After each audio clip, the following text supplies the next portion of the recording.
hang on. Let me just check something, because I set video to premiere, and I can't believe I can hear my alarm is up 2 flights of stairs, and it's I can hear it. Oh yeah, that's. I'm going to be listening to. I'm going to be listening to that thing. I know the premiere's already, but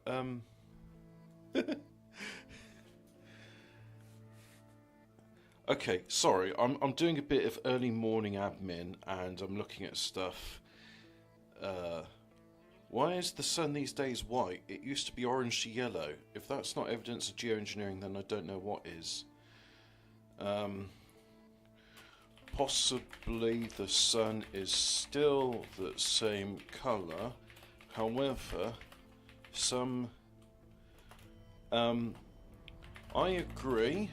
I do remember the sun being yellow. This leads me to suspect one of 2 things. 1, solar weather, due to the solar minimum period, changes the colour of our sun. 2, stratospheric. I'm right. Here's the thing. I'm not actually good at spelling, and I've just misspelled periods. Let's just retype it. If I words when if I speak them out when typing them, it makes me spell better. Stratospheric climate remediation using substances like, do you say like, for example? Using what's that technical term? There's a technical term for it.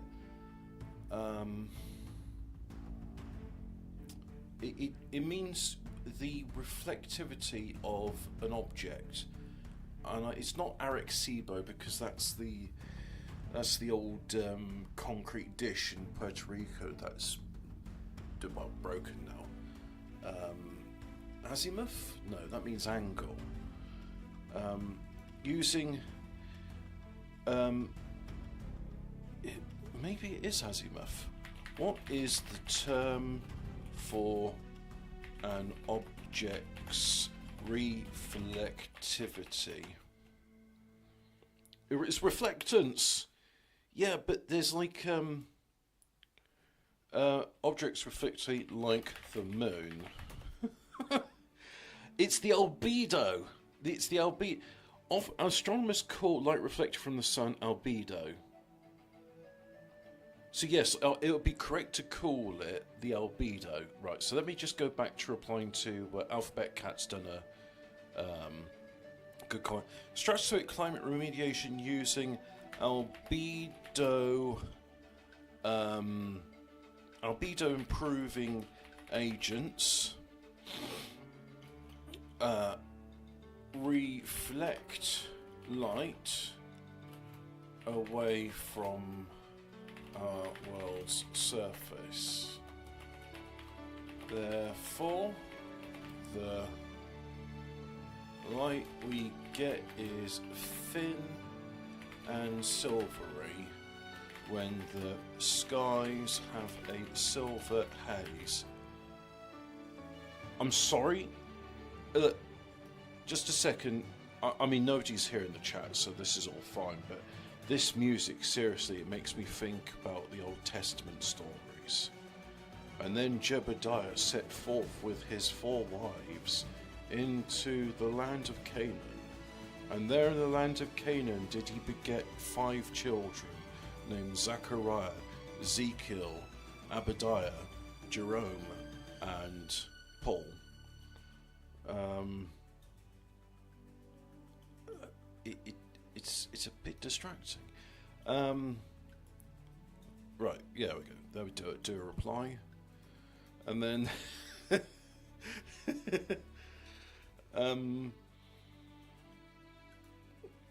Punk Bastardo saying Brutus needs to listen to this. The internet doesn't forget. What do you mean? I hope you're not basing this on what those two idiots, Hemi and Hobbit, brackets HH, might say.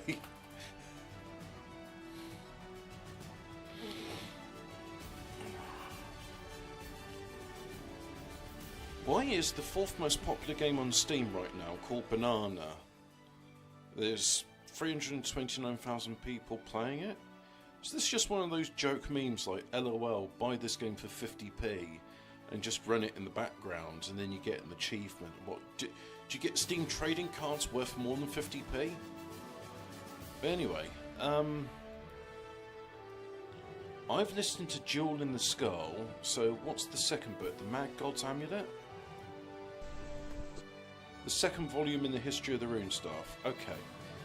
I probably won't listen to that just yet because when I'm playing RTS I have to actually think. Where's my cursor? Do you guys see this, right? Okay. You get a cursor, but I don't get a cursor. So you can see my cursor on the screen, but I can't. But if I look at the OBS overlay, I see the cursor. So if I go...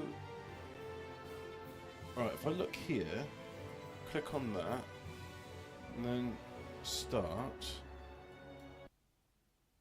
will I get a cursor in the game? If I don't get a cursor in the game, I'm going to have to restart all of this.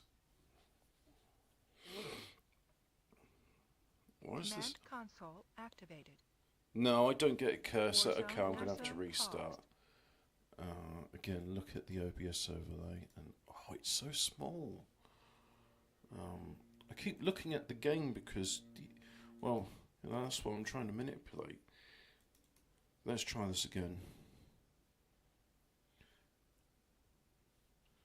Let's try this again. Well, if you're tuning in just now, don't worry, you didn't miss anything. I was doing a bit of admin and... where's my cursor? Why am I not allowed a cursor? The cursor shows up in the OBS overlay, but not in the game. Right, so I've got a cursor on my Windows desktop, which is showing the Milky Way. Oh, by the way, Galaxy?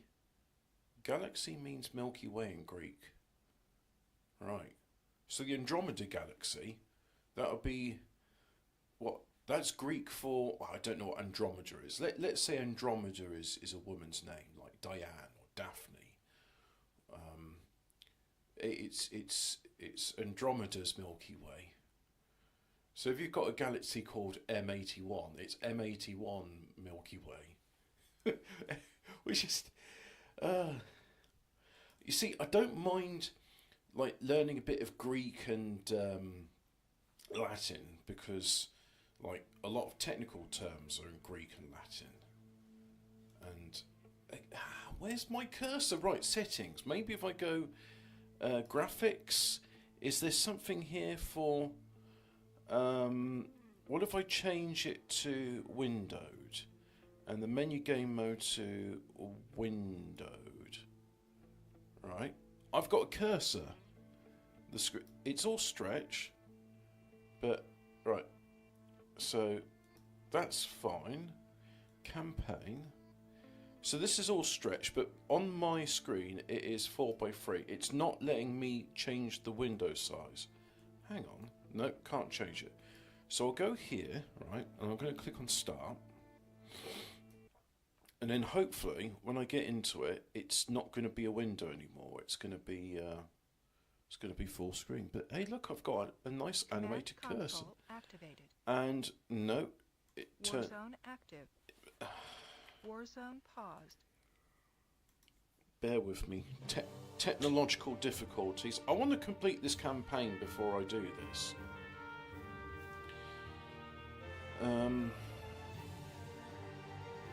Because, you know, I know, like, other people, they're moving on to other RTS games, but I've never played this. I've waited 20 years, so I think I remember back in 2003, people were saying, oh, Spring OS, Spring, Total Annihilation Spring is going to be a thing. I was like, great, I look forward to playing it. And then I didn't play any of the alpha builds or beta builds, and I was enjoying, I think I was playing Age of Empires 2 and Command & Conquer Generals at the time. I didn't play much of Tiberian Sun, which was weird, because I really enjoyed Command & Conquer. Didn't play Dark Reign. For some reason I always saw it as a competitor to Total Annihilation, so I shoved my nose in it. Maybe I should play Dark Reign. Yeah. Settings, graphics. So if I say a borderless window and a borderless window, I lose my cursor. I don't know why I lose my cursor, but I do. So in-game display mode, what if I make it full screen? Oh, that's weird. You can't see this, right? But I can actually see the cursor, and it's on the monitor to the right. My game is on the monitor on the left. So you see how my on the OBS overlay it's shown like this stuff here. I wonder. Let me have a look at configurable borderless, and it's been. Is the XY coordinates off? See, the cursor's there, and now you see I can see the stuff in the menu, right? It's actually that's weird. Bear with me as I try and figure out what this is trying to do. So if I say full screen and make the menu configurable borderless, right? Sorry, I just have to. And there's no offset there. So what if I put an offset in, like make it 5 and 5, or 1 pixel and 1 pixel out. So X is 1, and then Y is, oh, I can't tab out. So, oh right, now it's moved, and it's moved again. So if I do 0 and 0, yeah, keep these settings. I still got no cursor on it, and it's still, yeah. Is this something to do with OBS? Is that, no, that's not messing up. Is it my monitor configuration? My monitor configuration, by the way, it hasn't changed since I've last played this game. Oh, and I can't actually click on exit because it's too far down.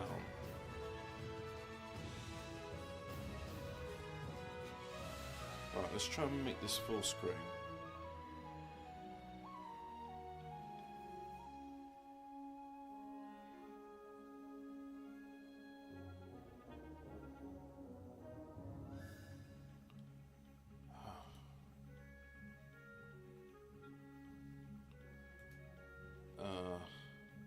And why is it when it's in windowed, it has to be like one thing, you can't change it? Let me just have a look at control settings.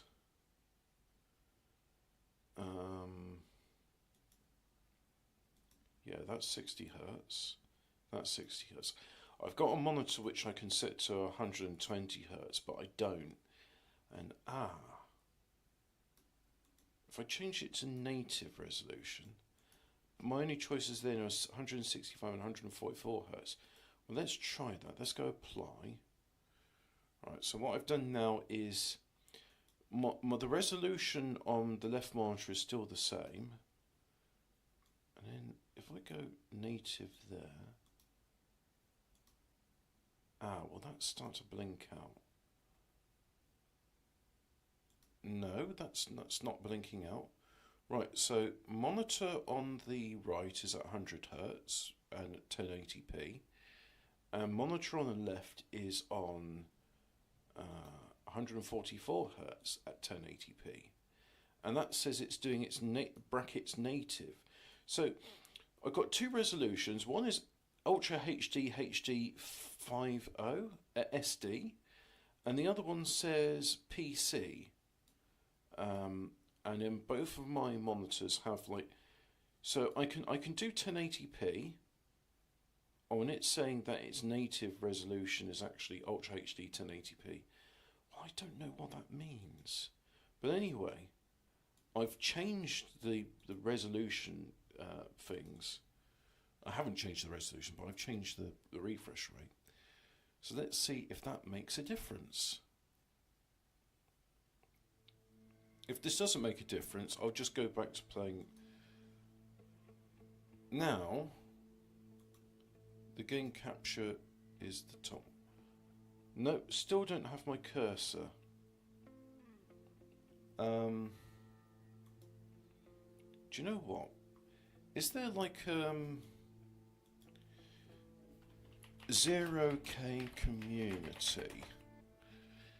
Steam community 0K, forum 0K. Is there just like a chat room?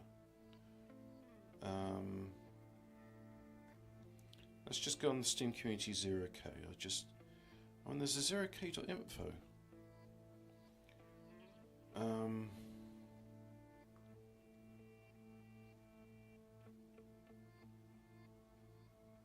Yeah.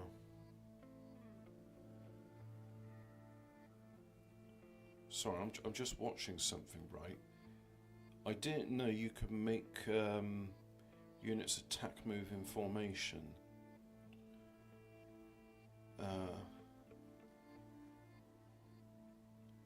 And there's somebody using gravity turrets to launch a unit over a ramp. That's pretty cool. Anyway, I've got a problem with my graphics. Hey! Okay, right. I just saw something, right? You can see my cursor. I can't see my cursor. If I click away from the window, right, I've clicked away from the window now, and then I move, right, you can't see my cursor, but I can see the cursor, so I can click on graphics, and now I've clicked on graphics, the cursor goes away. I wonder, if I take away that, is this... I've got it. I've got my cursor again. I can see my cursor. Right. It was something with the OBS overlay. It was messing with the game. Very strange thing, because you can't see this, right? But on OBS you've got the sources, and the two sources I've got enabled now are game capture and image. So image is, I just have it there as a placeholder. Like, there you go. There's the image. There's Brian Downey as Drake in Hobo with a Shotgun. Good film, actually. And here's the game capture, and you can't see the cursor. I can see the cursor. Let me click on the game to make it the active window. Now you can see the cursor. Well, isn't that weird? Isn't that really, really weird? OBS overlay for some reason was messing with the hardware cursor. Now I know there's like options in some games to use a software cursor. Hey, let's put it on ultra quick. Can I just have like maximum details? Yeah, I'll put automatically. Anti-aliasing high, yeah. Aircraft jets on, yeah. Marine trails, compatibility mode, don't need it. Construction effect cloud. A beam. I'm going to try a beam because I want to see what a beam looks like. Deferred rendering. No idea what that. Experimental interface renderer. Let's try it. A fancy sky, try it. Particle limit, let's put it to more. Rock and wreck fade. What if we have that to off? Shaded detail, ultra. Shaders affected by water, refract and reflect. Shield effect radar, default, yeah. Shadows, units and terrain, yeah. Shadow map size maximum, soft particles enabled. Terrain detail ultra. Unit reflection quality ultra. Bit ridiculous. Vertical sync. We can have an adaptive sync, nice. Water type is bump mapped, yeah. Water quality ultra. Right. Let's try it with. This is maximum settings, right? As far as I know, I can't make these settings any better. I can probably, and I probably should, change my resolution settings because I will be playing Scum later on, and there's no frame rate cap in the game. In order to make a frame rate cap, I have to enable vertical sync and then change my monitor's refresh rate. I would like to leave my monitor refresh rate at its maximum of, well, it says 165 Hz, but it was advertised as 144. I would like to leave its refresh rate at 144 Hz, but if I do that, I get 90 FPS in the game, and then my graphics card gets really noisy. Although I'm pleased that I did repaste. I did that, was it last year? Yeah, that was a harrowing process. I bought like different thickness thermal pads, and in the end all I needed was 0.5 mil. But anyway, all of that is done. Oh, and one of the screws in it, I reassembled everything, and I was like, oh, that screw's actually, I need to lift off the heatsink in order to do that. But if I do, then I'm going to rip up these thermal pads, and I'm going to have to repaste it again. And I don't have enough thermal paste, so I was just like, I'll chance it. My chancing has been like that for, I don't know, half a year. It's doing alright. I mean, if I bring up the Windows Task Manager, which is really good, by the way, it's telling me now that I've got 65% CPU usage. That's for video encoding's 44%. 3D is... Apparently, there's a 3D scene rendering in this, because that's taking up a third of the GPU cycles. And it's currently at 58 degrees. Ambient temperature is 18.4. Right, so... That's a lot of preamble. How long have I been streaming for? 22 minutes of preamble, not actually gaming. That's the joy of PCs. Sometimes stuff is a bit technical. Anyway, let's go play on Mintaka. Or, well, something that's not Mintaka, but I can't pronounce it, so. Nice hand-drawn stuff. Command I console like that. activated. Oh, I've got gunships. Gunships are flying units that hover in place and tend to move faster than land. Tend to. Anti-air units and turrets are most effective against gunships, but most units with fast-moving projectile laser will also pose a threat. The Locust raided gunships will repair themselves if left alone for a little while, so try to retreat them and become damaged. They are particularly vulnerable to any riots due to their low range. If the automatic strafing of Locust and Nimbuses has caused them to stray into range of enemy AI, you can disable this behavior with the corresponding unit toggle. Warzone active. Warzone paused. Pause. Right. So, oh, you know what this means. So we go there, and we're going to just do a patrol like so, yeah. And what if, can I use gunships as a scout, and then use artillery?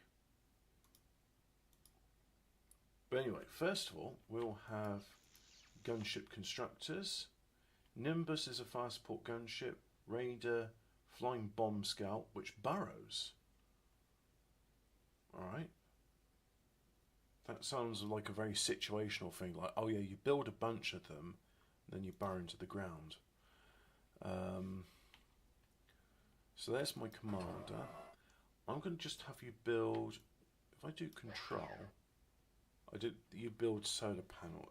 Warzone active. Which is probably what I want. Return to nearest prepared bombers ammo. Ah, so you need ammo for bombers. That is cool. Anyway, you are group 1. And that's the beam.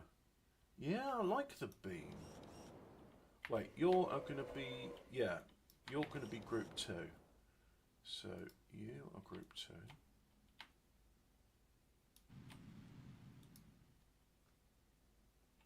2. And then, well, we're already out of metal. So, Commander, you are high priority. And then you're normal priority. And you're low priority. And you... really? Come on.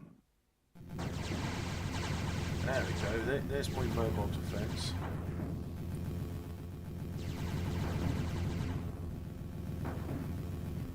That's it. There we go. You're dealt with. You're group 2. And we're going to go ahead and build more metal, because I need that more than anything else at the moment. And then you, likewise, you're not busy, so you just go ahead and build that. Ah! You're not building that. Go ahead and build that.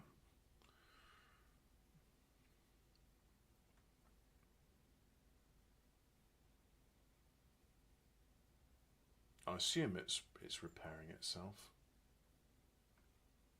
I'm going to need an air pad, aren't I?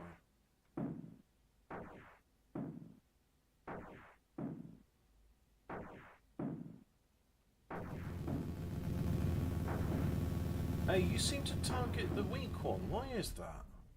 I mean, that's good behaviour. Like, oh yeah, you're the weakest target. You're the one I'm most likely to destroy. Wow. They're really quite aggressive in this, aren't they? So... Warzone paused. Defense. Let's just have... I like static defense, okay? I think it's just neat. And then where would I find... Is it under special? No. Is it under econ? No. Factory? No. Special? Defense? See, I'd put it under special, but it looks like I don't have an air pad. So it's like, hey guys, you can use gunships, but no air pad, so fuck you, I guess. Warzone active.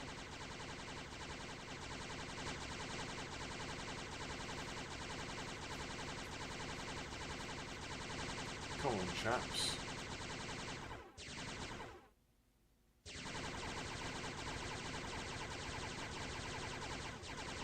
Wait, it's rebuilt?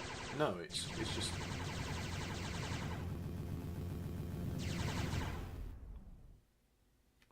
And then the commander, you are not busy... Warzone paused.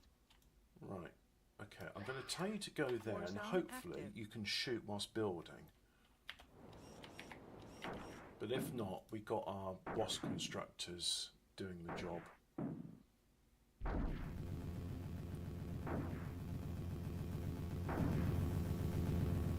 And you're repairing whilst it's fine, that's good. Okay, good.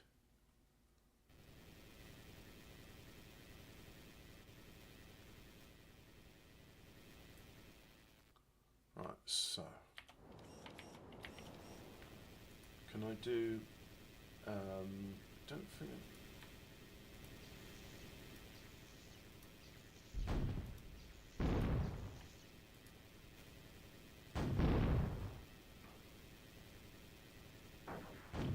Are you... No, you're still building constructors. And you're repairing the Lotus, yeah? So what about my gunships are there, okay.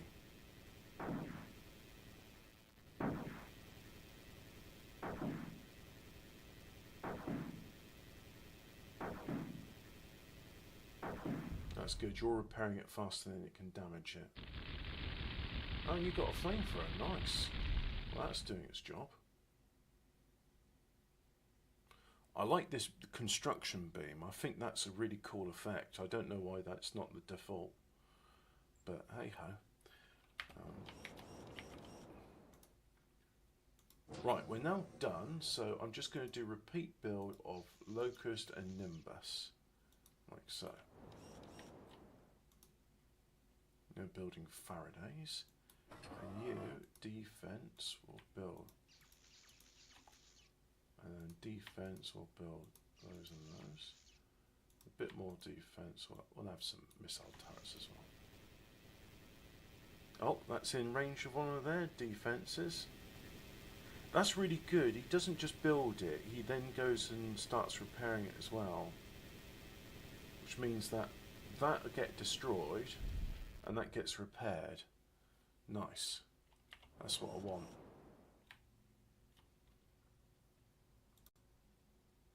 Then we'll just I'll build some radar towers.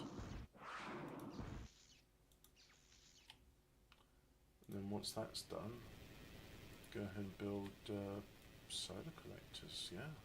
I need some of those.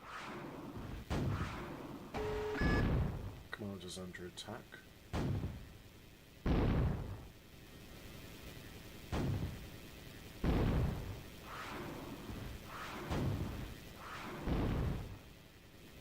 But you should be okay.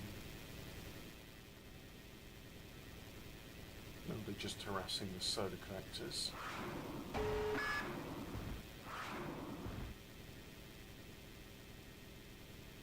Keeping its shield down, yeah, okay.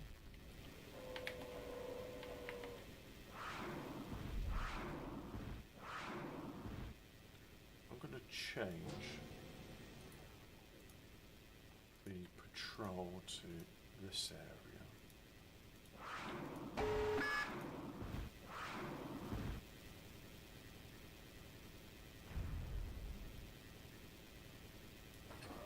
And once you've done that, I'm going to have you build a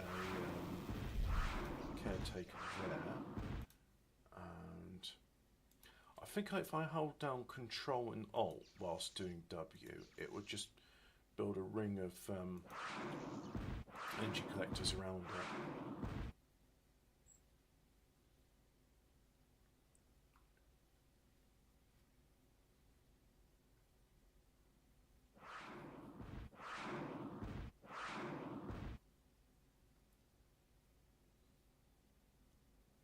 Right.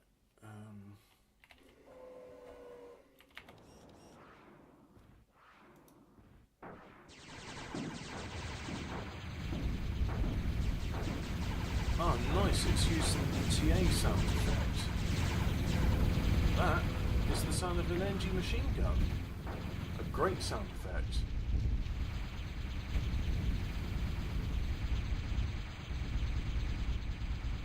All right.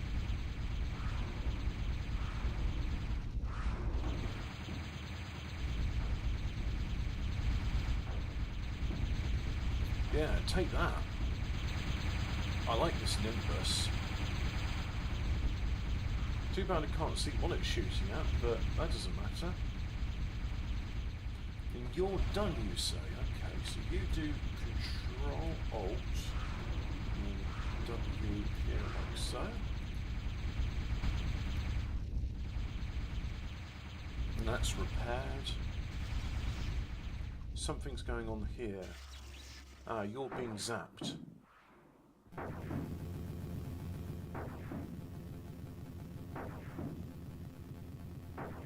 I need you to retreat.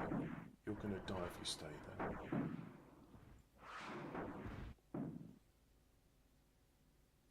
I think in addition to that, you guys are not busy at the moment, so if I go here and say, do a bunch of caretakers, that's in the patrol room, so that should hopefully repair stuff.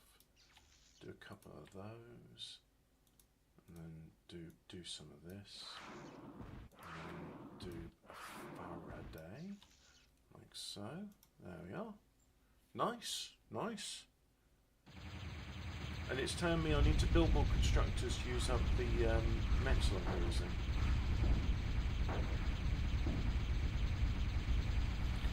I will do that. Let's just go ahead and... Oh, you know what? In addition to that, if I do plate, as they call it, and then... Oh, can put some in there. There we go. I need to do something about that picket because it's not going to be any harm, but it's also going to be a bit, what's the word I'm looking for? It's a nuisance, that's what it is.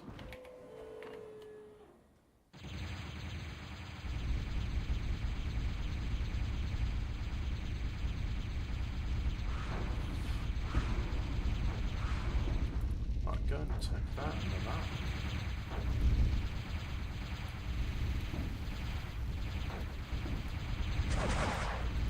Oh, there's an anti-air unit. There's proper dedicated anti-air.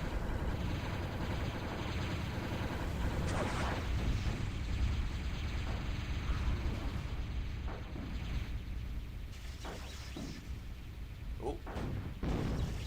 My defences are getting destroyed faster than I can build them. That's not good.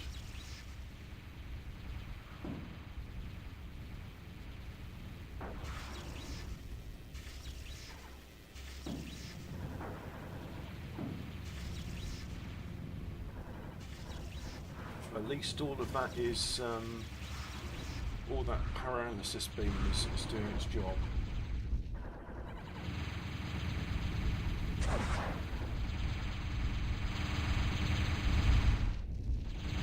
Hey, these Nimbuses really are doing a good job.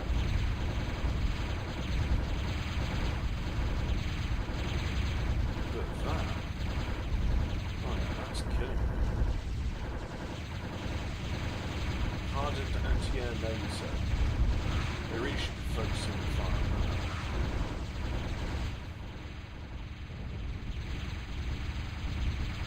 So let's just double check. Group 2, I've got 8 of them left, which is better than that none left.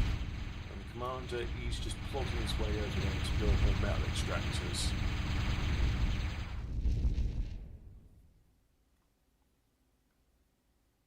Good job, Nimbus.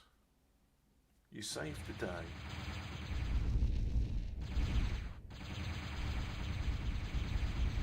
And then these get repaired as they fly over. Very nice.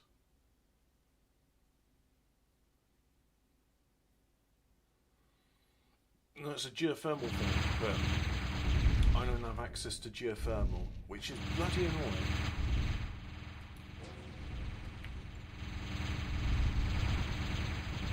So W, and then if I do Control Alt, like so, they will go ahead and do that.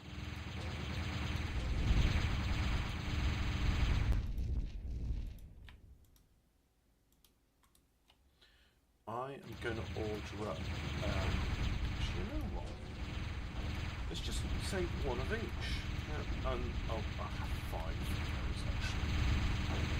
Because it's the Nimbus which is doing the real job.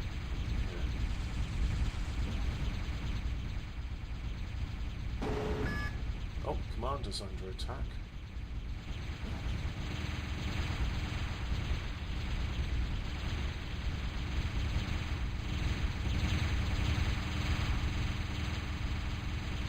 That's okay, they're smashing things up.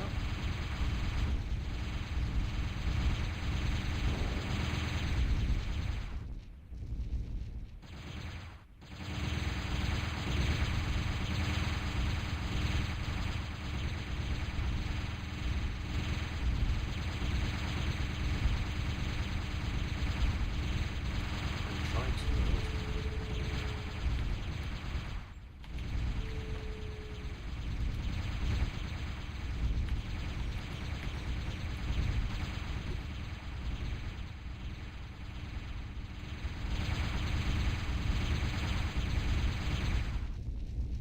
smash.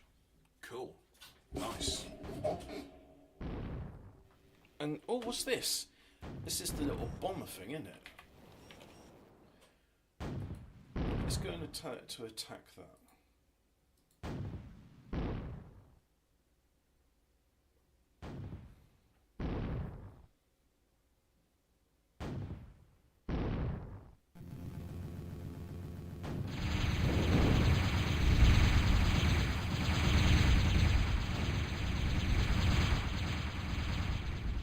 Where are you? don't know where you are, so let's have you attack this then.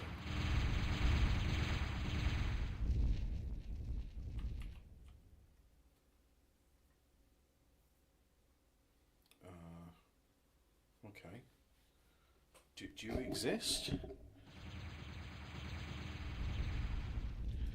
I know what I should be doing next. Well, yeah, they're going to go ahead and build this, which is good. I want them to do that.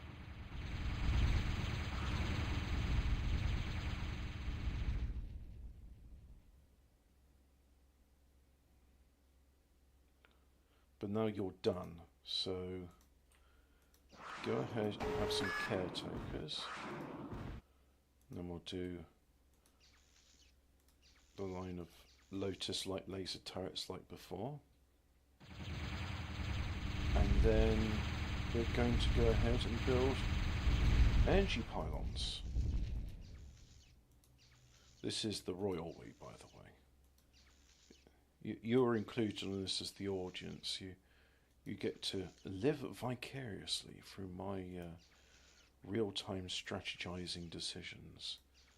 Yes, that's the term for it.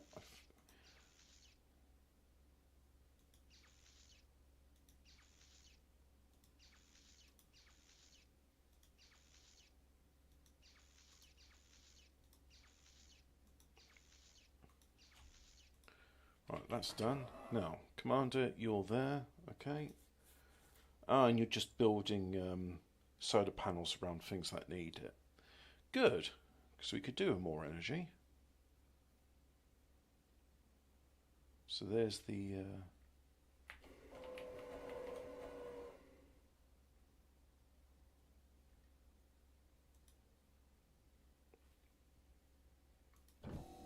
I'm going to put you as normal priority because these are normal priority as well.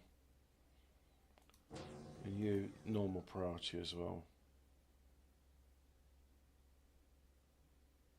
Oh, you can set them to either stay floating or land.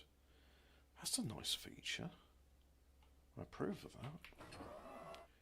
So W, Control Alt, and then Shift as well.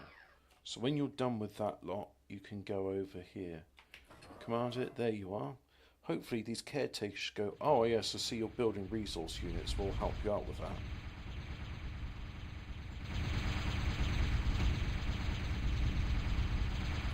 Xylophone, mountain goes. Oh, well, victory. I killed the enemy commander. Okay, cool. I don't even have 12 locusts. Well, I enjoyed that. So I gain increases build power by 5. And a gunship plant.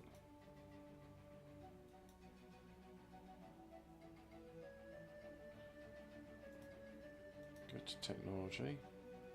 Commander.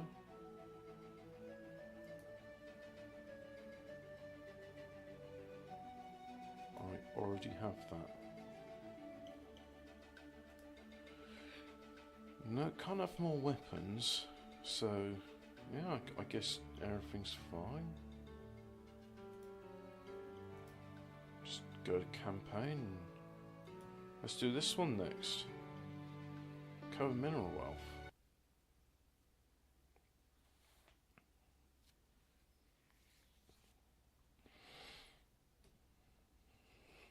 Command console activated. The phone's discharge gun is very powerful. It comes with a catch. The weapon drains power from its own shields and the shields of nearby allies. Make sure you have enough shield power available to destroy whatever you're facing, or your phones will become weaponless and defenseless. To keep up with reduction capacity, 2 opponents need to an edge. Reclaim the rocks and trees near your base to secure an early economic boost. Reclaim resources go to waste. You have reached your maximum resource storage. Build additional storages to cope with the sudden influx. Beware of overproducing storage, as they are a waste of resources when empty. Warzone active. Warzone paused. I have a shield bot factory. So what I'm going to do is W, and then Control Alt, yeah. And then you will build that. There we go. That's a good start. And then you go here. Build some convicts, This will do to start us off. And we've got a storage, which isn't much, but it's better than nothing. And oh, I actually have some of those as well. Right, so reclaim that. And then economy, storage. We'll go ahead and do that. And then we'll go ahead and do an area reclaim. Like so.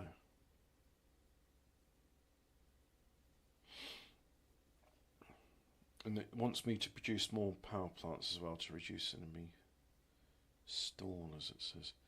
But that convict is doing its job. Ah, because even when it was being built up, I could queue orders for it. Interesting. I like that. I approve. So now they're just reclaiming stuff. Great. And then after you've done reclaiming, I want gunship factory. Yes. I think this is going to be a firm favourite. And we'll also have caretaker and caretaker. Should probably get some radar, but that's what I'm going to have my gunship constructors build for me.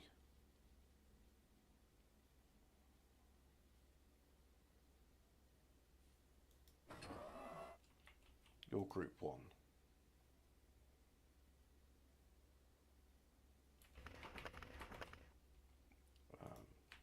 Yeah, build it if you can.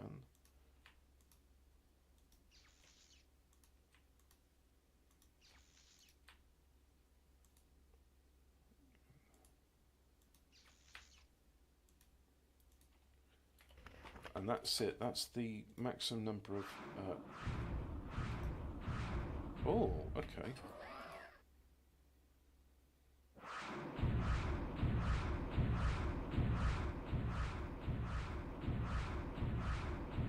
Well, bugger me.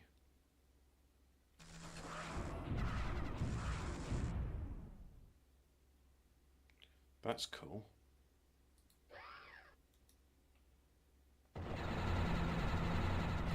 But it's not going to be enough.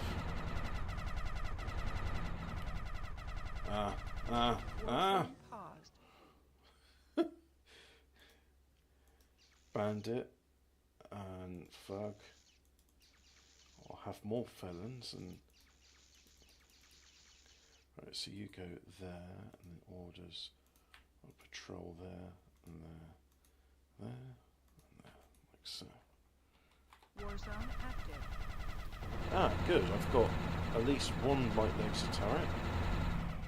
And the Scorcher bested it. This is not good. This is not good at all.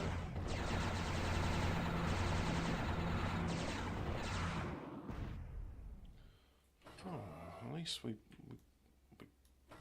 beat things. You, I want to patrol there. Right. And he's busy reclaiming wreckages. Good. How's my gunship factory is finally up and running. Right, so pause. Orders. Patrol, patrol, patrol, like so. And then we're going to go ahead. 5 wasps. And that will do until we get Nimbuses ready.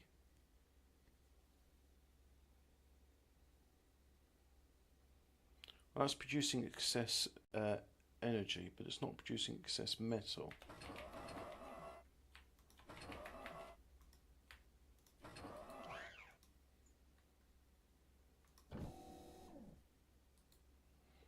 Reclaim that for me, please.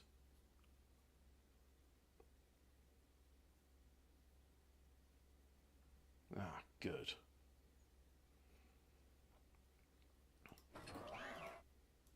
Can you repair that for me?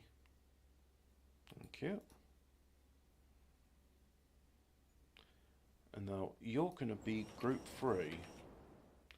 So econ, and we're going to go ahead and build the same storage, and then defense. We can have that laser turret like so. Laser turret there. And I'm going to build Faradays. I like Faradays.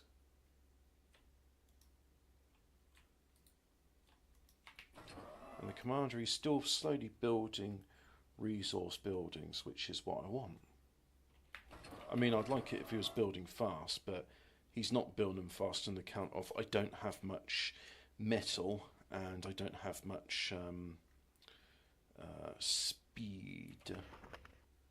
Yeah, so and you're done doing that, so I'm just going to go ahead and tell you to do Control Shift build that. Yeah, you're done reclaiming, so go ahead and do the next bit.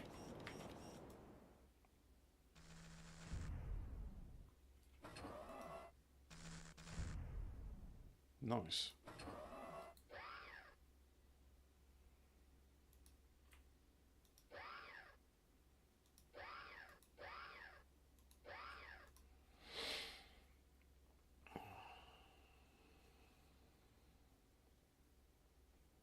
Come on, you can do it. I believe in you.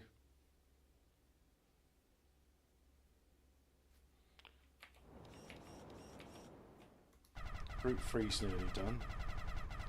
Right, you, can you get there in time? No, you can't get there in time.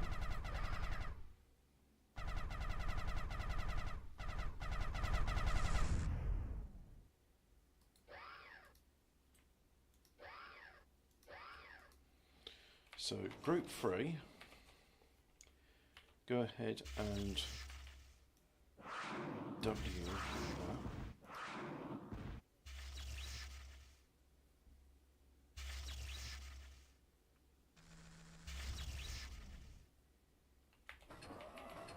Ah, I have 2 of those now. Excellent. 2 is better than 1. Have you guys there. And, yep, you're building metal. Very good.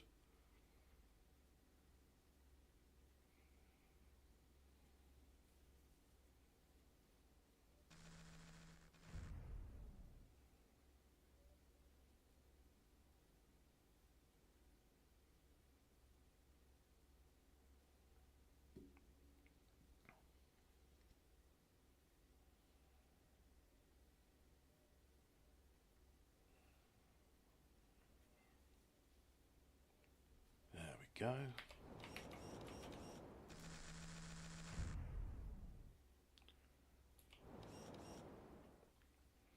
W. Oh, hang on.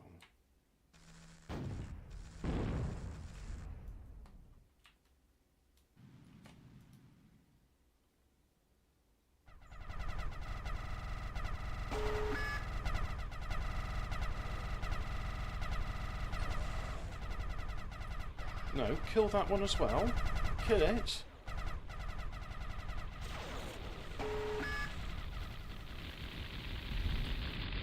Oh, you've actually taken a fair bit of damage.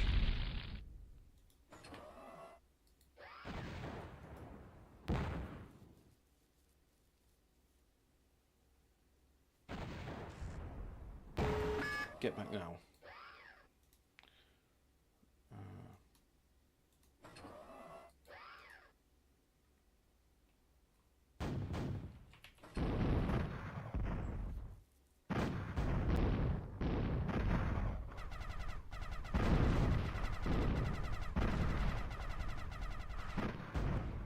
So you're done. Orders go there, patrol there, and then patrol here. And then units just peak build that, and then 2 of those.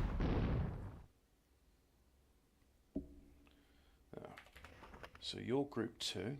You're not doing anything at the moment, so I'm going to just reclaim everything in that area. And group 3 are there.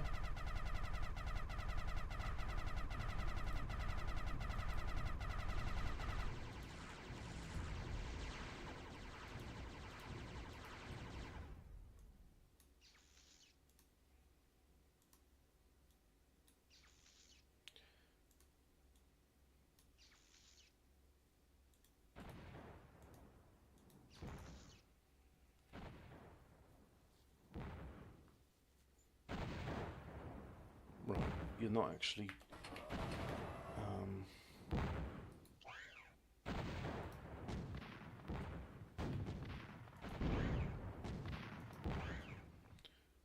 so likewise move there.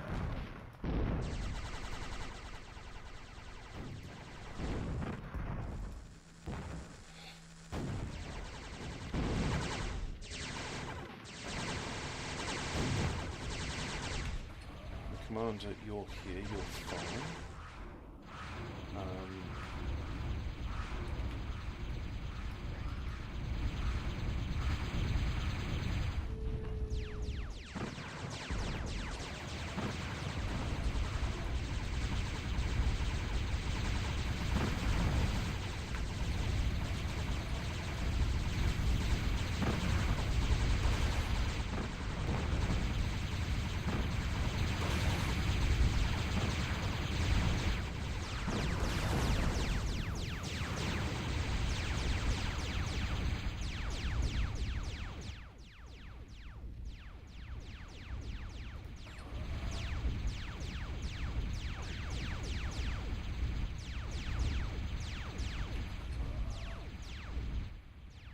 So you'll reclaim that and then rebuild it, I assume?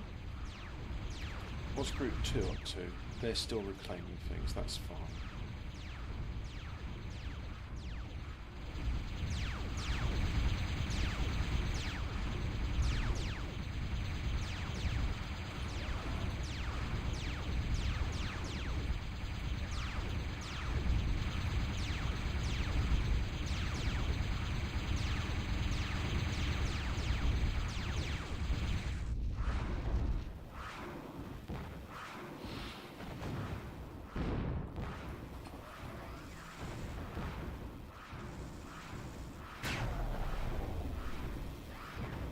Back.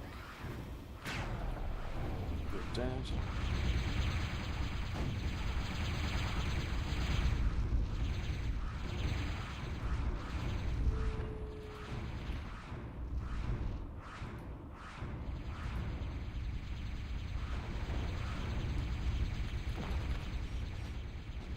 You're not doing anything, so I want you to build a radar there. A radar there.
Energy pipelines keep talking about their benefits, but they don't work if you don't build them.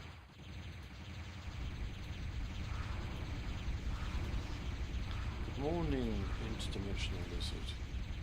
First 22 minutes of this were solving technical issues, but now we're actually doing the game proper.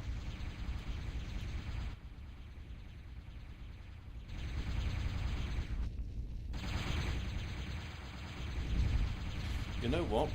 I'm going to have more of that, the Mad God's Amulet. That's book 2 in it.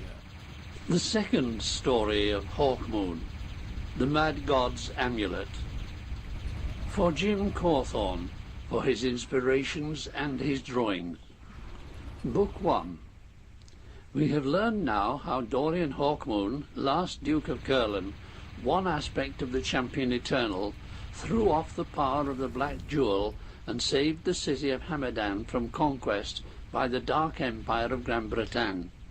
His arch-enemy, Baron Miliadus, defeated, Hawkmoon set off westward again, bound for the besieged Camargue, where his betrothed, Iselda, Count Brass's daughter, awaited him.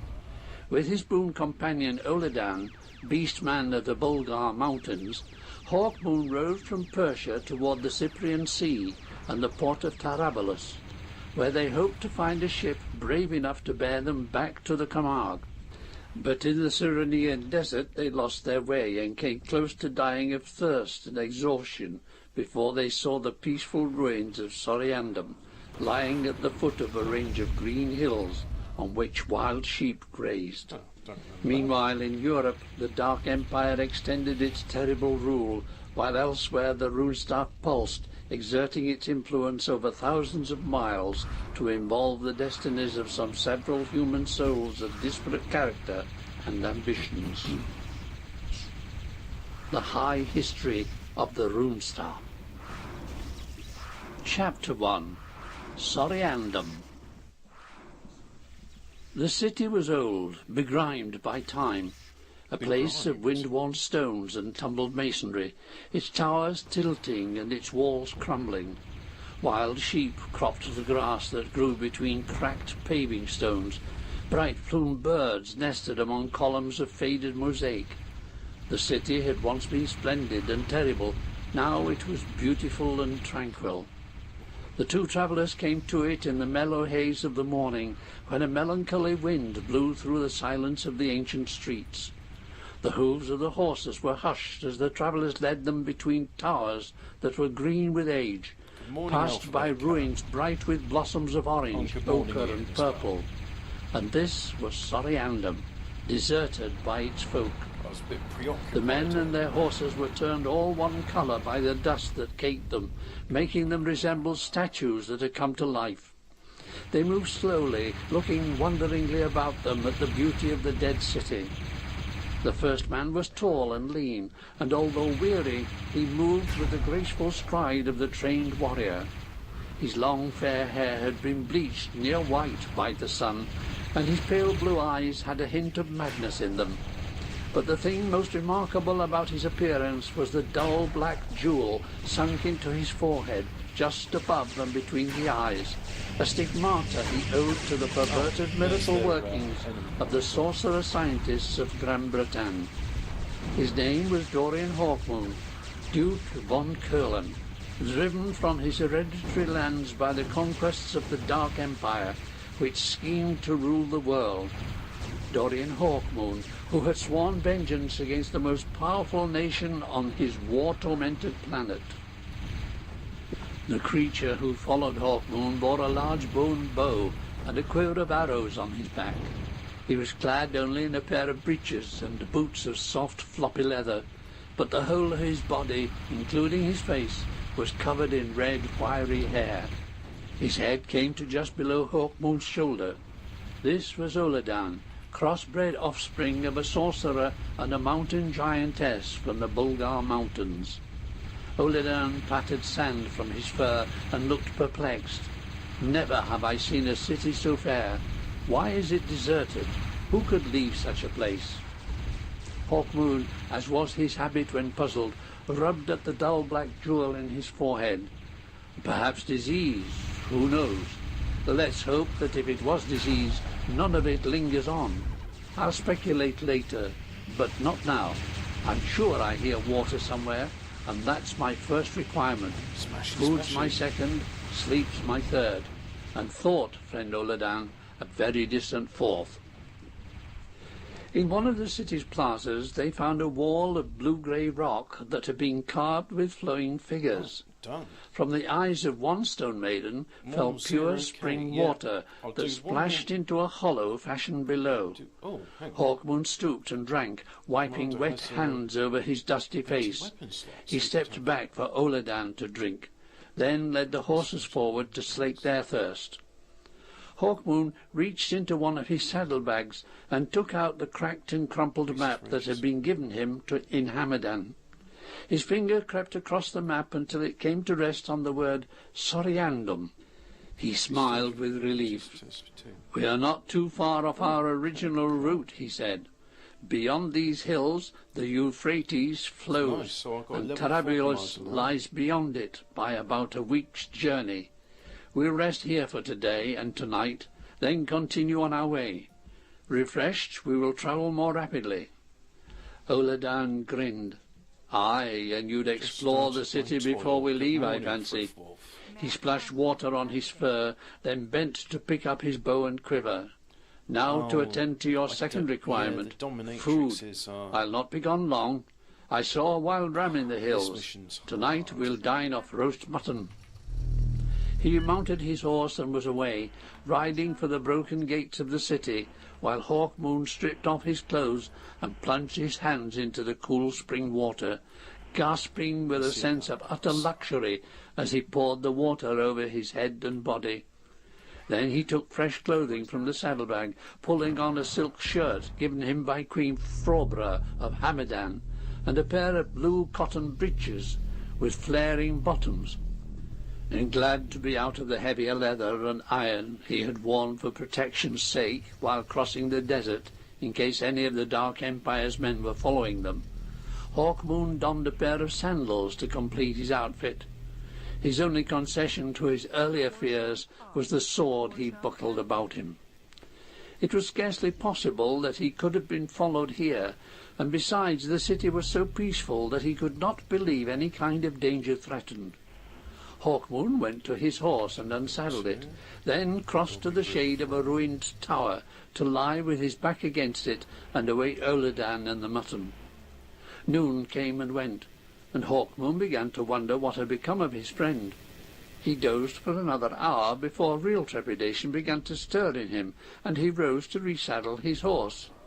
It was highly unlikely, Hawkmoon knew, that an archer as skilled as Oladan would take so long in pursuit of one wild sheep. Yet there seemed to be no possible danger here. Perhaps Oladan had grown weary and decided to sleep for an hour or two before hauling the carcass back. Even if that were all that was delaying him, Hawkmoon decided he might need assistance. He mounted his horse and rode through the streets to the crumbling outer wall of the city and to the hills beyond. The horse seemed to recover much of its former energy as its hooves touched grass, and Hawkmoon had to shorten the rein, riding into the hills at a light canter. Ahead was a herd of wild sheep, led by a large, wise-looking ram, perhaps the one Oladan had mentioned, but there was no sign at all of the little beast-man. "Oladan!" Hawkmoon yelled, peering about him. "Oladan!" But only muffled echoes answered him. Hawkmoon frowned, then urged his horse into a gallop, riding up a hill taller than the rest, in the hope that from this vantage point he would be able to see his friend. Wild sheep scattered before him as the horse raced over the springy ground. Everything else in this game can be automated. He reached the top of the hill and shielded his eyes from the glare of the sun. He stared in every direction, but there was no sign of Oladan. For some moments he continued to look around him, hoping to see some trace of his friend. Then, as he gazed toward the city, he saw a movement near the plaza of the spring. Had his eyes tricked him, or had he seen a man entering the shadows of the streets that led off the eastern side of the plaza? Could Oladan have returned by another route? If so, why hadn't he answered Hawkmoon's call? Hawkmoon had a nagging sense of terror in the back of his mind now, but he still could not believe that the city itself offered any menace. He spurred his horse back down the hillside and leapt it over a section of ruined wall. Muffled by the dust, the horse's hoofs thudded through the streets as Hawkmoon headed toward the plaza, crying Oladan's name. But again he was answered only by echoes. In the plaza there was no sign of the little mountain man. Hawkmoon frowned, almost certain now that he and Oladan had not, after all, been alone in the city. Yet there was no sign of inhabitants. He turned his horse toward the streets. As he did so, his ears caught a faint sound from above.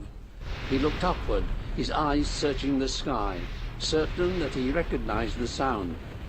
At last he saw it, a distant black shape in the air overhead. If I lose Then dominatrix, sunlight as I flashed lose... on oh metal, my God, and the that is sound became terrible. distinct, a clanking and crap. whirring of giant bronze wings. Hawkmoon's heart sank. The thing descending from the sky was unmistakably an ornate ornithopter, wrought in the shape of a gigantic condor, enamelled in blue, scarlet and green. I can't reclaim No it. other nation on earth possessed such vessels. What is It was a going flying on? machine of the Dark Empire of Gran Bretagne.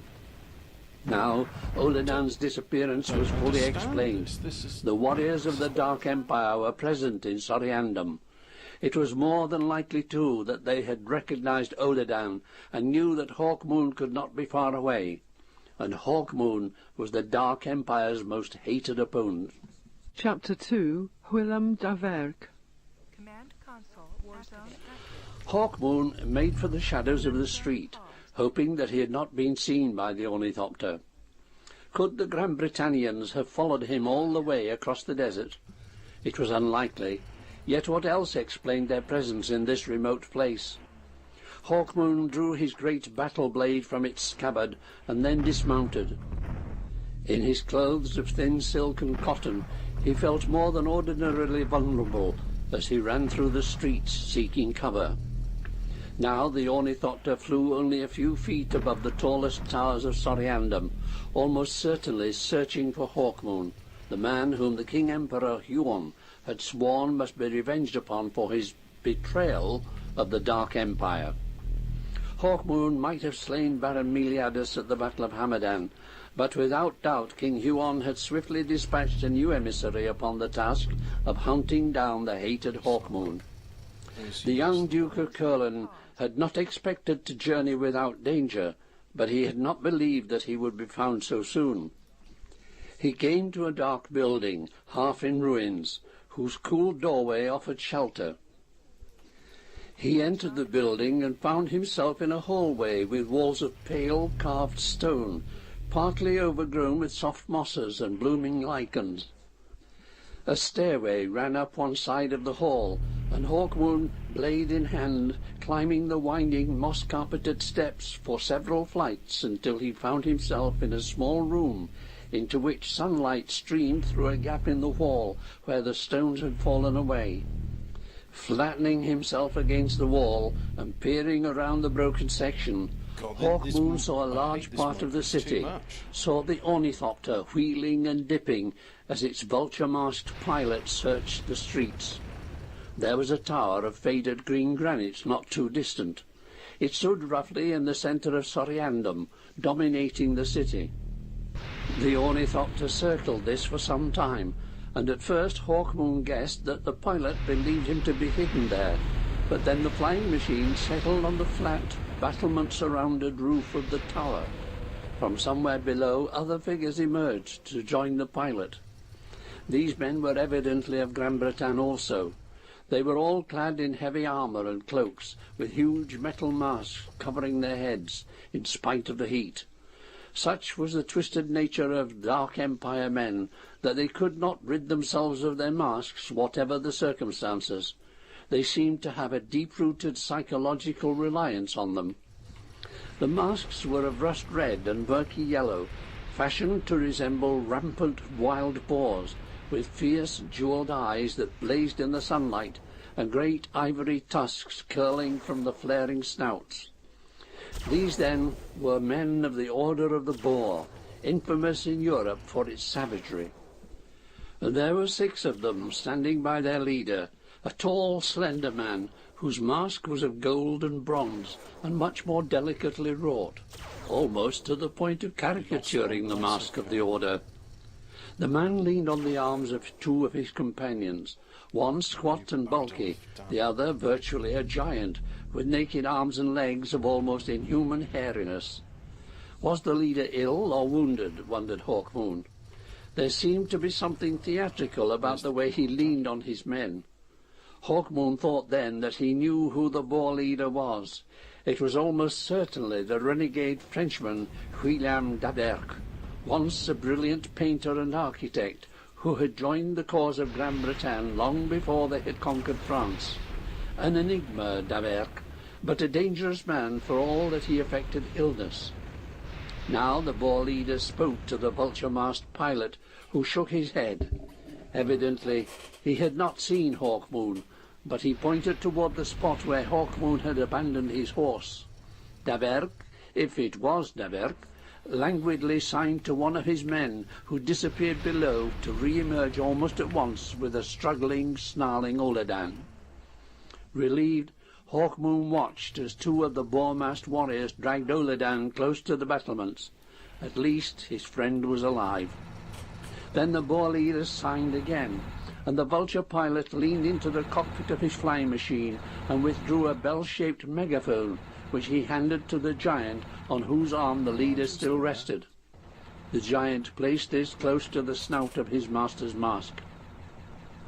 Suddenly the quiet air of the city was filled with the bored, world-weary voice of the Boer leader.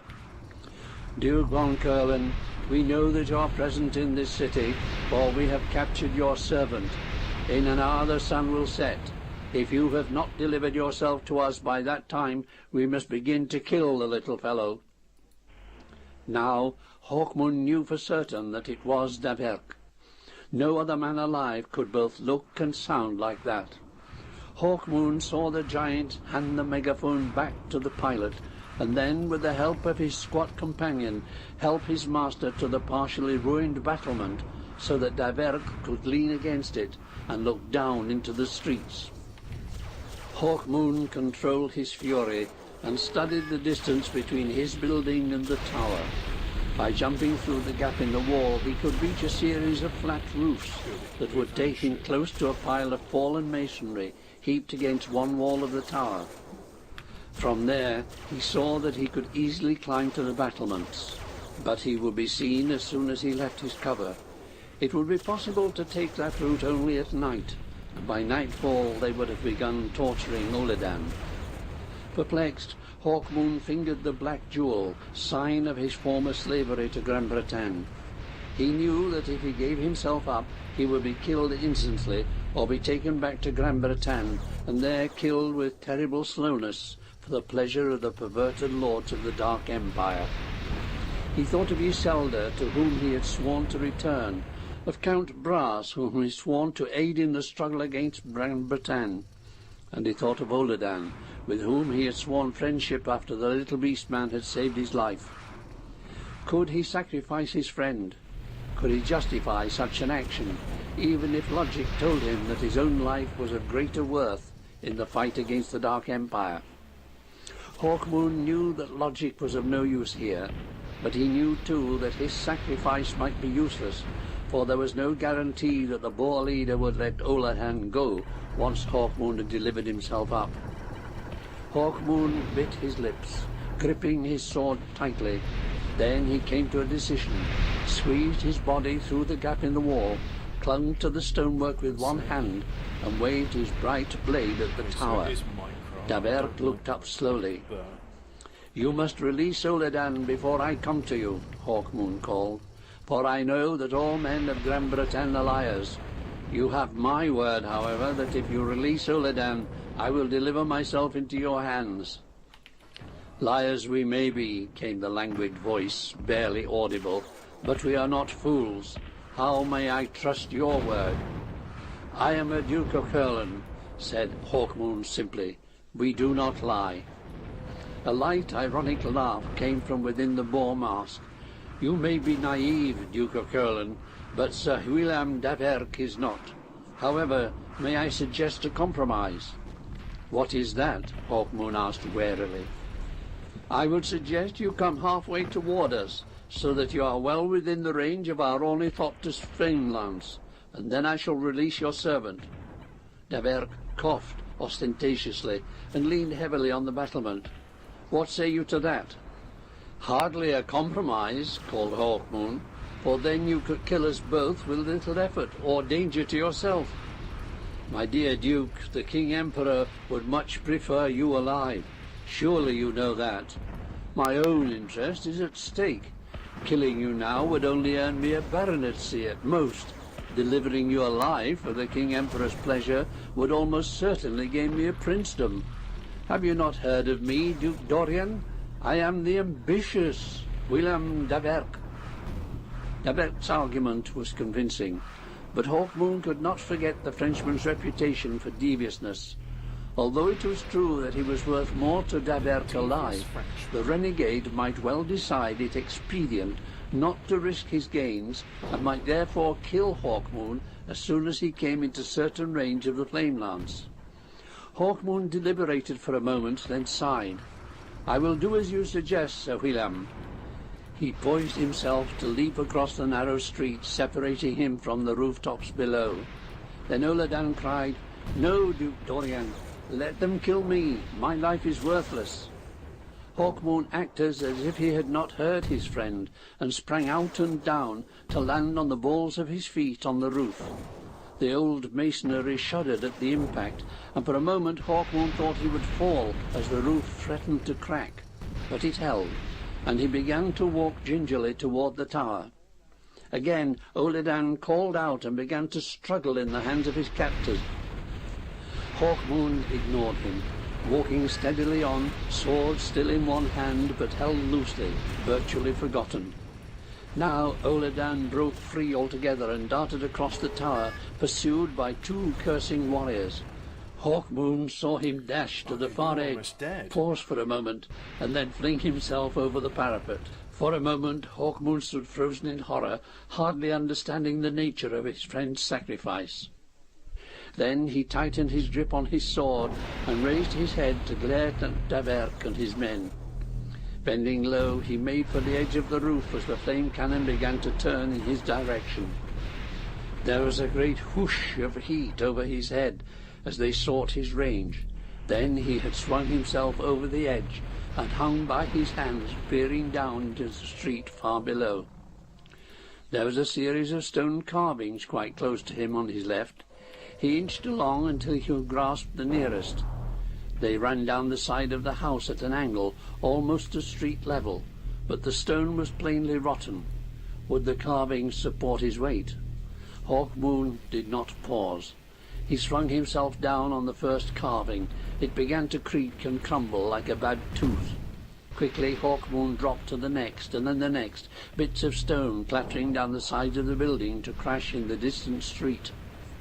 Then at last Hawkmoon was able to leap to the cobbles and land easily in the soft dust that covered them. Now he began to run, not away from the tower, but toward it. He had nothing in his mind but vengeance on Daberk for driving Oladan to suicide. He found the entrance to the tower and entered in time to hear the clatter of metal-shod feet as Daberk and his warriors descended. He chose a spot on the staircase, which was enclosed, where he would be able to take the Grand Britannians one at a time. Daberk was the first to appear, stopping suddenly as he saw the glowering Hawkmoon, then reaching with gauntleted hand for his long blade.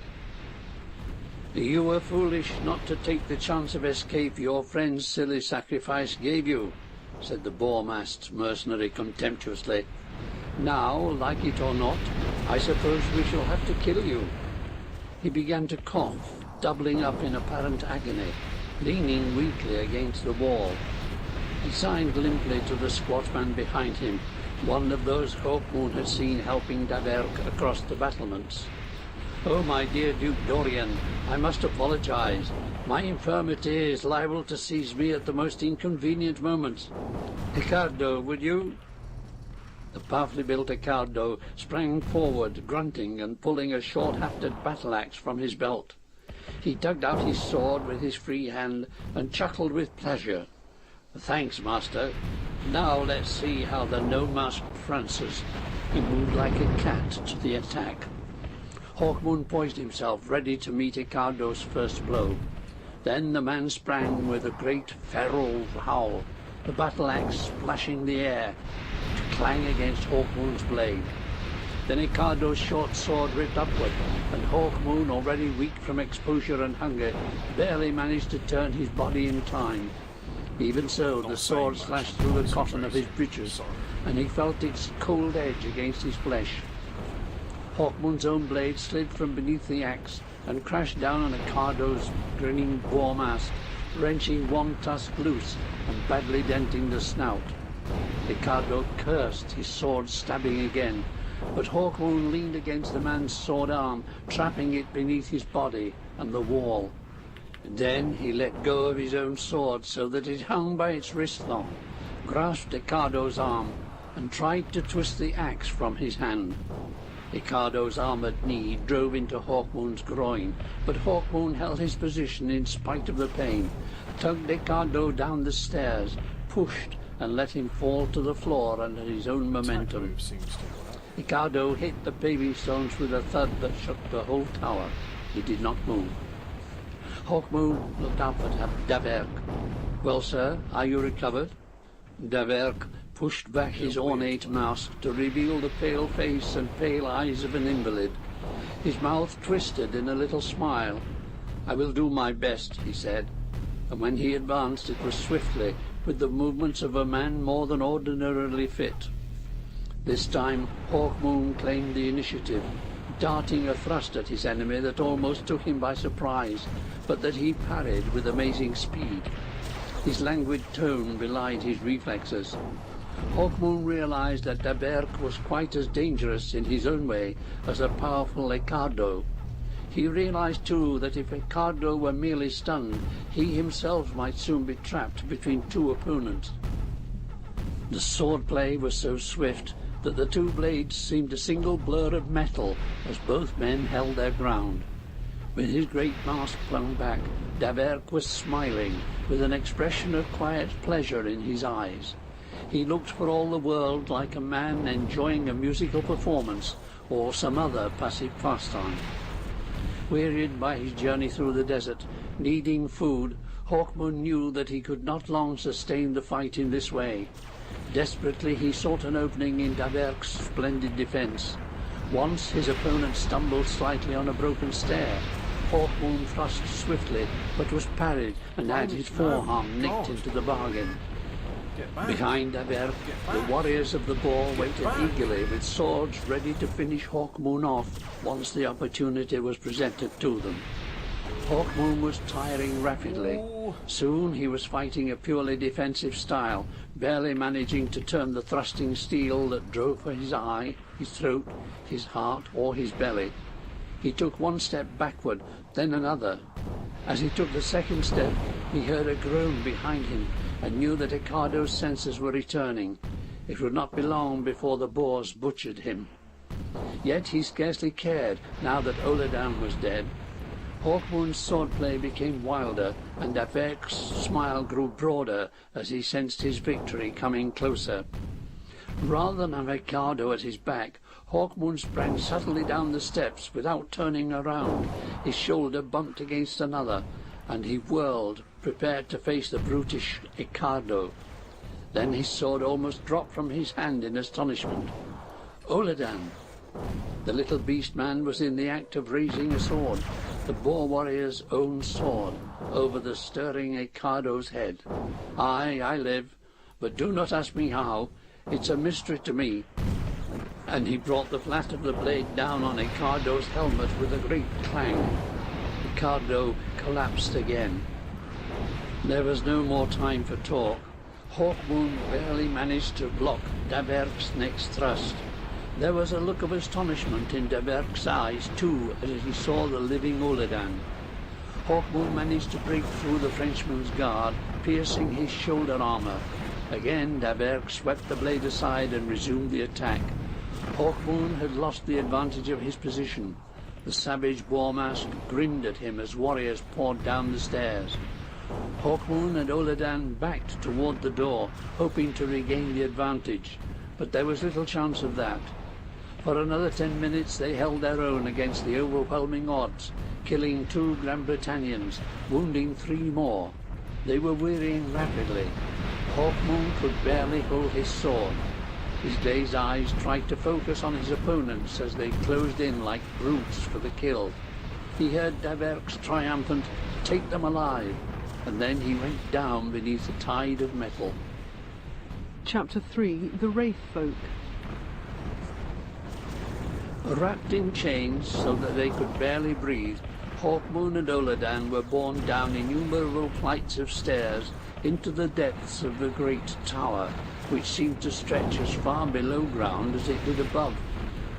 At length the Boer warriors reached a chamber that had evidently been a storeroom, but which now served as an effective dungeon. There they were flung face down on the coarse rock. They lay there until a booted foot turned them over to blink into the light of a guttering torch held by the squat Ricardo, whose battered mask seemed to snarl in glee. Daverk, mask still pushed back to expose his face, stood between Ricardo and the huge hairy warrior Hawkmoon had seen earlier. Daverk had a brocade scarf to his lips, and he leaned heavily on the giant's arm. Daverk coughed musically and smiled down at his prisoners. "I fear I must leave you soon, gentlemen. This subterranean air is not good for me.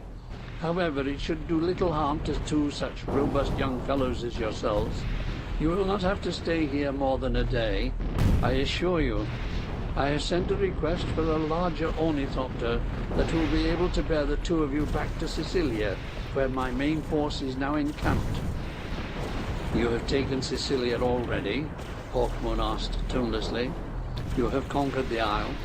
"Aye, the Dark Empire wastes little time. I, in fact," Daverk coughed with mock modesty into his scarf, "am the hero of Sicilia.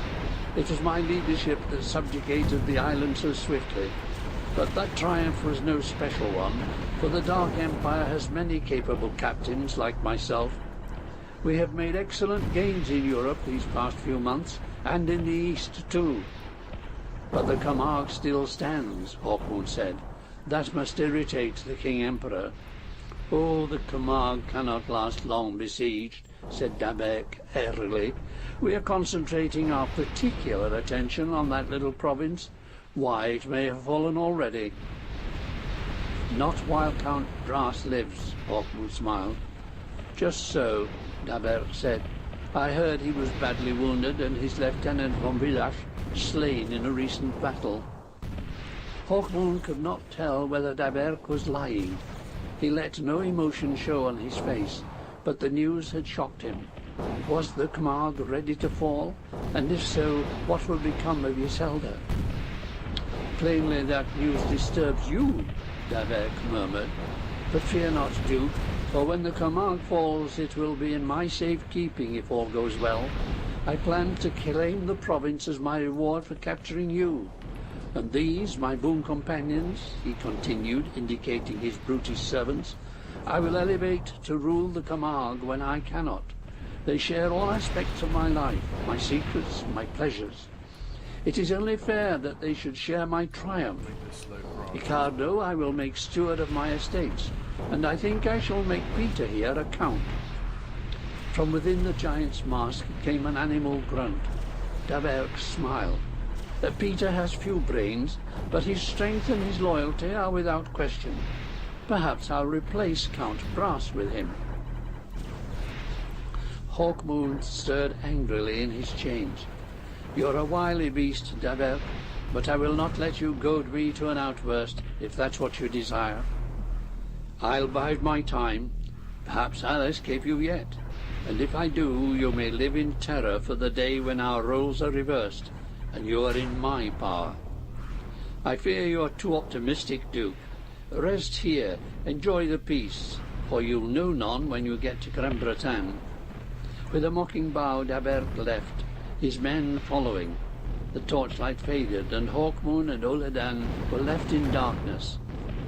"Ah," came Oladan's voice after a while, "I find it difficult to take my position seriously after all that has happened today.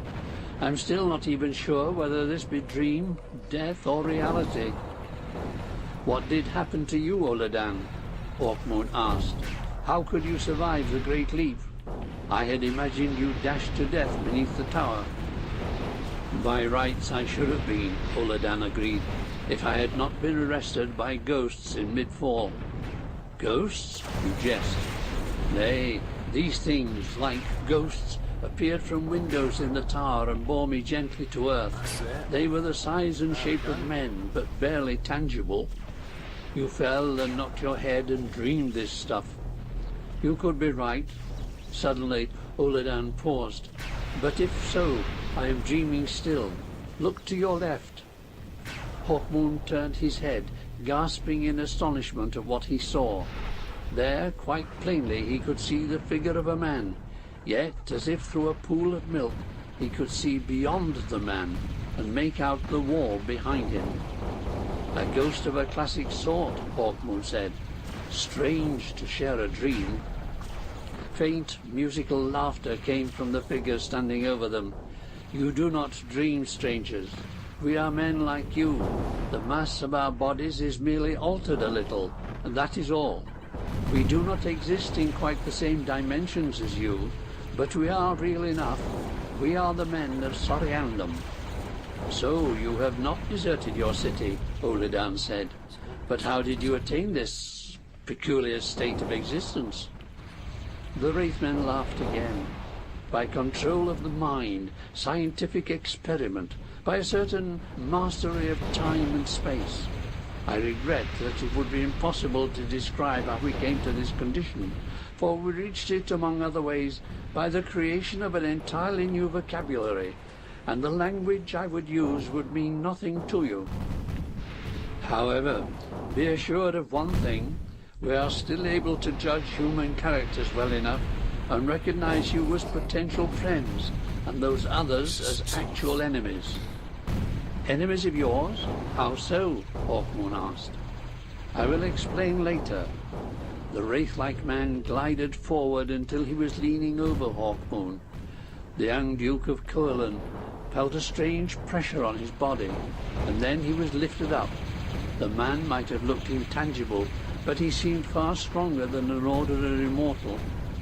From the shadows 2 more of the Wraith people drifted, one to pick up Oledan, and the other to raise his hand and somehow produce a radiance in the dungeon that was mellow, yet adequate to illuminate the whole place.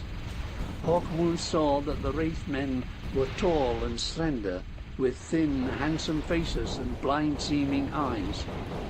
Hawkmoon had supposed at first that the people of Soriandum were able to pass through solid walls, but now he saw that they had entered from above, for there was a large tunnel about halfway up the wall. Perhaps in the distant past this tunnel has been some kind of chute down which sacks of stores have been rolled. Now the Wraith people rose into the air toward the tunnel and entered it, drifting up it until light could be seen far ahead, the light of moon and stars. Where are you taking us? Hawkmoon whispered. To a safer place where we shall be able to free you of your chains, the man who carried him answered. When they reached the top of the tunnel and felt the chill of the night air, they paused while the one who had no burden went ahead to make sure that there were no Grand Britannian warriors about. He signed to the others to follow, and they drifted out into the ruined streets of the silent city until they came to a simple 3-storied house that was in better condition than the rest, but seemed to have no means of entrance at ground level. The Wraith folk bore Hawkmoon and Oledan upward again to the 2nd level and passed through a wide window into the house. In a room bare of any ornamentation, they came to rest, setting the pair down gently. What is this place? Hawkmoon asked, still unable to trust his senses. This is where we live, the Wraithman replied. There are not many of us. Though we live for centuries, we are incapable of reproducing ourselves. That is what we lost when we became as we are. Now through the door came other figures, several of them female. All were of the same beautiful and graceful appearance. All had bodies of milky opaqueness. None wore clothes.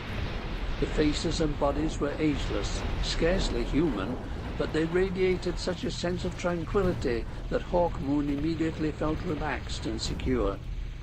One of the newcomers had brought with him a small instrument, scarcely larger than Hawkmoon's index finger, which he now applied to the several padlocks on the chains. One by one the locks sprang open, until at last Hawkmoon and then Oledan were free. Hawkmoon sat up, rubbing at his aching muscles. "I thank you," he said. "You have saved me from an unpleasant fate." "We are happy to have been of use," replied one of their number, slightly shorter than the rest. "I am Rheinol, once chief councillor of Soriandum." He came forward, smiling.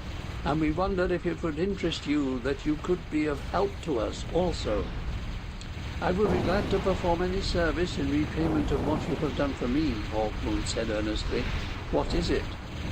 We too are in great danger from those strange warriors with their grotesque beast masks, Reinald told him, for they plan to raise Soriandum. Raise it? But why? This city offers no threat to them, and it is too remote to be worth their annexing. Not so, Reinald said, for we have listened to their conversations and know that Soriandum is of value to them. They wish to build a great structure here that will house scores and hundreds of their flying machines. The machines can then be sent out to all the surrounding lands to threaten and defeat them. I understand, Hawkmoon murmured. It makes sense. And that is why Daberk, the ex-architect, was chosen for this particular mission. Building materials already exist here and could be remodeled to form one of their ornithopter bases, and the spot is so remote that few, if any, would note the activity. The Dark Empire would have surprise on their side right up to the moment they wish to launch an attack. They must be stopped. They must be, if only for our sake, Reinald continued. You see, we are part of this city, perhaps more than you can understand. It and we exist as the same thing. If the city were destroyed, we should perish also. But how can we stop them? Hawkmoon said. And how can I be of use? You must have the resources of a sophisticated science at your disposal. I have only a sword, and even that is in the hands of Daberk. I told you that we are linked to the city, Reinald said patiently, and that is exactly the case. We cannot move away from the city. Long ago we rid ourselves of such unsubtle things as machines. They were buried under a hillside many miles from Soriandum. Now we have need for one particular machine, and we cannot ourselves obtain it. You, however, with your mortal mobility, could get it for us. Willingly, said Hawkmoon. If you give us the exact location of the machine, we shall bring it to you. Best if we left soon, before Daberk realizes we have escaped. I agree that the thing should be accomplished as soon as possible, Reinald nodded. But I have omitted to tell you one thing. The machines were placed there by us while we were still able to make short journeys away from Soriandum. To make sure that they were not disturbed, we protected them with a beast machine, a dreadful contraption designed to frighten off whoever should discover the store. But the metal creature can also will kill any not of our race who dares enter the cavern. Then how may we nullify this beast? Oledan asked. There is but one way for you, Reinald said with a sigh. You must fight it and destroy it. I see, Hawkmoon smiled. So I escaped from one predicament to face another scarcely less dangerous. Reinald raised his hand. No, we make no demands on you. I was really enjoying the story, but you know what? I think that will do for the campaign. Just as I am cold, even though it's 18 degrees, I'm cold. It doesn't feel like 18 degrees. I mean, it's wet and raining out there. So I'm going to get a jump on. Guys, I'll be right back.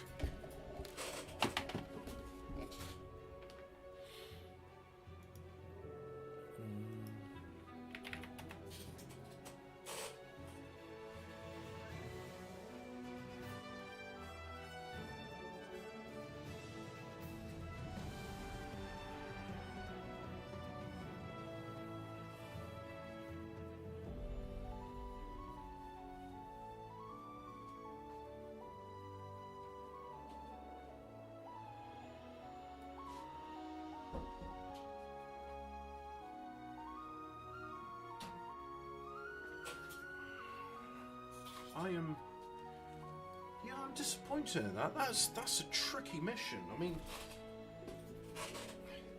if needs be, I'm going to cheat like a dirty bastard. Let me just see, can I cheat? Let's have a look.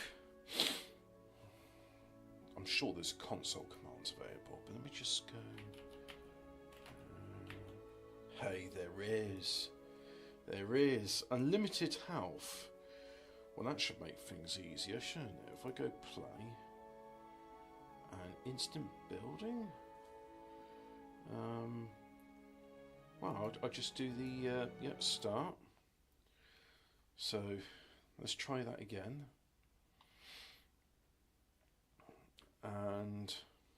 Command console activated. So... Right, that should... Warzone active. Warzone hang on. paused.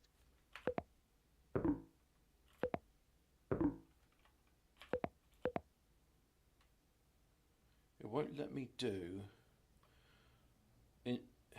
unlimited health, but I can do instant build, so that should be cool.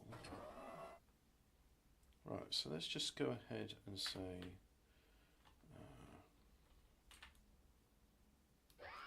like so, and then I'll tack move them up here. Warzone active.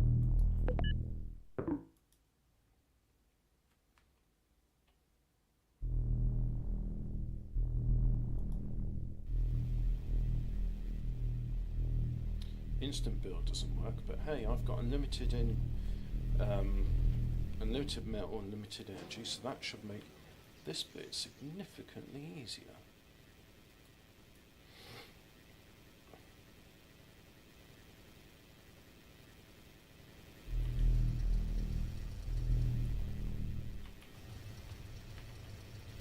And I seem to have just mass produced a bunch of those. Okay.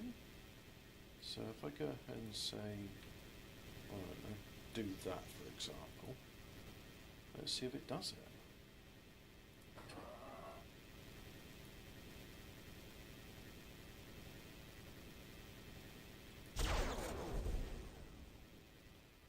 And then orders, repeat, so you go there and then orders, patrol, units. I love the Buddha. What do you mean? Make me one with everything. Oh look, they're coming out there. They're hardly repaired, but that's okay, it doesn't need to be.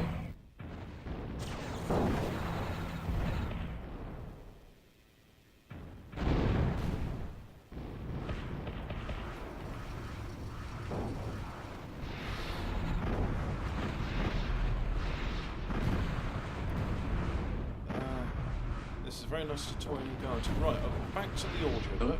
If you feel that your life would be more useful in the service of some other cause, forget us at once and go your way. I owe you my life, Hawkmoon said, and my conscience would not be clear if I rode away from Soriandum, knowing that your city would be destroyed, your race exterminated, and the Dark Empire given the opportunity to wreak even more havoc in the east than it has already. No, I will do what I can, though without weapons it will not be an easy task. Reinald signed to one of the Wraithfolk, who drifted from the room to return at length with Hawkmoon's battered battle blade and Oladan's bow, arrows and sword. We found it an easy matter to recover these, smiled Reinald, and we have another weapon of sorts for you. He handed Hawkmoon the tiny device they had used earlier to open the padlocks. This we retained when we put most of our other machines in store. It is capable of opening any lock. All you must do is point at it. It will help you gain entrance to the main storeroom where the mechanical beast guards the old machines of Soriandum. And what is the machine you desire us to find? Oladan asked. It is a small device, about the size of a man's head. Its colours are those of the rainbow, and it shines. It looks like crystal, but feels like metal. It has a base of onyx, and from this projects an octagonal object. There may be two in the storeroom. If you can, bring both. What does it do? Hawkmoon inquired. That you will see when you return with it. If we return with it, said Oladan, in a tone of philosophical gloom. Chapter 4. The Mechanical Beast. Having refreshed themselves on food and wine stolen from Daberk's men by the Wraith folk, Hawkmoon and Oladan strapped on their weapons and prepared to leave the house. With 2 of the men of Soriandum supporting them, they were borne gently down to the ground. "May the rune staff protect you," whispered one as the pair made for the city wall, "for we have heard that you serve it." Hawkmoon turned to ask him how he had heard this. It was the second time he had been told that he served the rune staff, yet he had no knowledge that he did. But before he could speak, the Wraith man had vanished. Frowning, Hawkmoon led the way from the city. Deep in the hills, several miles from Soriandum, Hawkmoon paused to get his bearings. Reinald had told him to look for a cairn made out of cut granite, left there centuries before by Reinald's ancestors. At last he saw it, old stone turned to silver by the moonlight. "Now we go north," he said, "and look for the hill from which the granite was cut." Another half hour and they had made out the hill. It looked as if at some time a giant sword had sliced its face sheer. Since that time, grass had grown over it again, so that the characteristic seemed a natural one. Hawkmoon and Oladan crossed the springy turf to a place where thick shrubs grew against the side of the hill. Parting these, they discerned a narrow opening in the cliffside. This was the secret entrance to the machined stores of the people of Soriandum. Squeezing through the entrance, the 2 men found themselves in a large cave.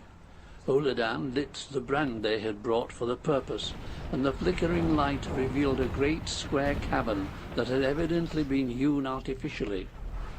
Remembering his instructions, Hawkmoon crossed to the far wall of the cave and looked for a tiny mark at shoulder height.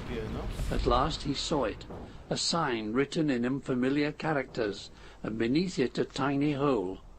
Hawkmoon took from his shirt the instrument they had been given and pointed it at the hole. He felt a tingling sensation in his hand as he applied slight pressure to the instrument. The rock before him began to tremble. A powerful gust of air made the brand flames stream, threatening to blow them out. The wall began to glow, become transparent, and then disappear altogether. "It will still be there," Reinald had told them, "but temporarily removed to another dimension." Cautiously, swords in hand, they passed through into a great tunnel full of cool green light from walls like fused glass. Ahead of them lay another wall. On it glowed a single red spot, and it was at this that Hawkmoon now pointed the instrument. Again there was a sudden rush of air. This time it nearly blew them over. Then the wall glowed white, turning to a milky blue before vanishing altogether. This section of the tunnel was the same milky blue colour, but the wall ahead of them was black. When it too had faded, they entered a tunnel of yellow stone, and knew that the main store chamber and its guardian lay ahead of them. Hawkmoon paused before applying the instrument to the white wall they faced. "We must be cunning and move swiftly," he told Oladan, "for the creature beyond this wall will come alive the moment it senses our presence." He broke off as a muffled sound reached their ears, a fantastic clashing and clattering. The white wall shuddered as if something on the other side had flung a huge weight against it. Oladan looked dubiously at the wall. "Perhaps we should reconsider. After all, if we wasted our lives uselessly, But Hawkmoon was already activating the instrument, and the protecting wall had begun to change colour as the strange cold wind struck their faces. From behind the wall came an awesome wail of pain and bewilderment. The walls turned to pink, faded, and revealed the machine beast. The wall's disappearance seemed to have disturbed it for an instant, for it made no move toward them. It crouched on metal feet, towering over them, its multicoloured scales half blinding them. The length of its back...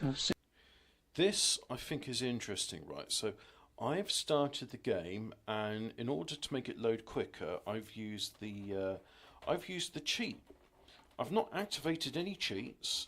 All I've done is said load up the game without the anti-cheat in it, And now that I've done that, like, I am going south, right? This is a south-facing road, and that's west.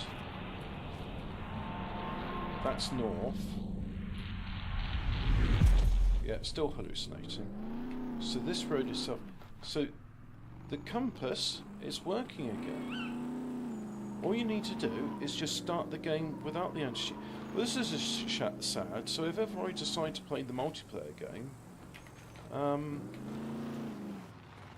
not going to have the use of compasses. So anyway, let's get back to the story, because I'm curious about these Wraith people and their machines. Save for its neck was a mass of knife-sharp horns. It had a body fashioned somewhat like an ape's, with short hind legs and long forelegs ending in hands of taloned metal. Its eyes were multifaceted, like a fly's, glowing with shifting colours, and its snout was full of razor-sharp metal teeth. Beyond the mechanical beast, they could see great heaps of machinery stacked in orderly rows about the walls. The room was vast. Somewhere in the middle of it, on his left, Hawkmoon saw the two crystalline devices Reinl had described. Silently he pointed to them, then made to dash past the monster into the storeroom. Yeah, that's Their movements as they ran stirred the beast from its daze. It screamed and lumbered after them, exuding a repulsive metallic smell. From the corner of his eye, Hawkmoon saw a gigantic taloned hand clutching at him. He swerved aside, knocking into a delicate machine that toppled and smashed to the floor, scattering bits of glass and broken metal parts. The hand plucked at air an inch from his face, then grabbed again, but Hawkmoon had already sidestepped. Hey! Get An arrow suddenly struck the beast's snout with a clatter of metal on metal, but it did not scratch the yellow and black scales. Into sticks or bananas. With a roar, the beast sought its other enemy, saw Oledan, and pounced toward him. Anyway, I saved that Oledan game, so scampered I've done backwards, something but not good. fast enough, for the creature seized him in its paw and drew him towards his gaping mouth. Hawkmoon yelled and struck his sword at the thing's groin. It snorted and flung its prisoner aside. Oledan lay supine in a corner by the door, either stunned or slain. Hawkmoon backed away as the creature advanced. Then he suddenly changed tactics, ducked, and dashed between the surprised beast's legs. As it began to turn, Hawkmoon dashed back again. The metal monster snorted in fury, its claws thrashing about it. It leapt into the air and came down with a near-splitting crash, rushing across the floor of the gallery at Hawkmoon, who squeezed down between two machines and, using them for cover, crept closer to the machines he had come to take. Now the monster began to wrench machines aside in its insensate my search compass for is its working enemy. again. This makes Hawkmoon came to a stop by a navigations, machine with a bell-shaped nozzle. At the end of its nozzle was a lever. The machine seemed to be some kind of weapon. Without pausing to think, Hawkmoon pulled the lever. A faint noise came from the thing, but nothing else seemed to result. Now the beast was almost upon him again. Hawkmoon prepared to make a stand, deciding that he would fling his sword at one of the eyes, since they seemed to be the creature's most vulnerable feature. Reinl had told him that the mechanical beast could not be killed in any ordinary sense, but if it were blinded, he might stand a chance. But now, as the beast came into direct line of the machine, it staggered and grunted. Evidently some invisible ray was attacking it, possibly interfering with its complicated mechanism. It staggered, and Hawkmoon felt triumphant for an instant, judging the beast defeated. But the creature shook its body and began to advance again with slow, painful movements. Hawkmoon saw that it was slowly regaining its strength. He must strike now if he was to have any chance at all. He ran toward the beast. It turned its head slowly, but then Hawkmoon had leapt at its squat neck and was climbing up the scales to seat himself on the mechanical beast's shoulders. With a growl, it raised its arm to tear Hawkmoon away. Desperately, Hawkmoon leaned forward, and with the pommel of his sword struck first at one eye and then at the other. With a sharp splintering sound, both eyes were dashed to fragments. The beast screamed, its paws going not to Hawkmoon but to its injured eyes, giving the young duke time to leap from the creature's back and dash for the two boxes he sought. He pulled a sack from where it was looped over his belt and dropped the 2 boxes into it. The mechanical monster was flailing around. Metal buckled and snapped wherever it struck. Blind it might now be, but it had lost none of its strength. Skipping around the screaming beast, Hawkmoon ran to where Oladan lay, bundled the little man over his shoulder, and ran for the exit. Behind him the metal beast had caught the sound of his footsteps and had begun to turn in pursuit. Hawkmoon increased his pace, his heart seeming about to burst from his rib cage with the effort. Down the corridors he raced, one after the other, until he reached the cave and the narrow opening that led to the outside world. The metal monster would not be able to follow him through such a tiny crack. As soon as he squeezed through the opening and felt the night air in his lungs, he relaxed and studied Oladan's face. The little beast man was breathing well enough, and there seemed to be nothing broken. Only a livid bruise on his head seemed serious, explaining why he was unconscious. Even as he inspected Oladan's body for worse injuries, the beastman's eyes began to flutter open. A faint sound came from his lips. "Oladan, are you all right?" Hawkmoon asked anxiously. "Ugh, my head's on fire," Oladan grunted. "Where are we?" Nice. Now try to rise. Diction, Mr. Dawn is Narrator. almost here, and we must get back to Soriandum before morning, or Daberk's men will see us. Ugh.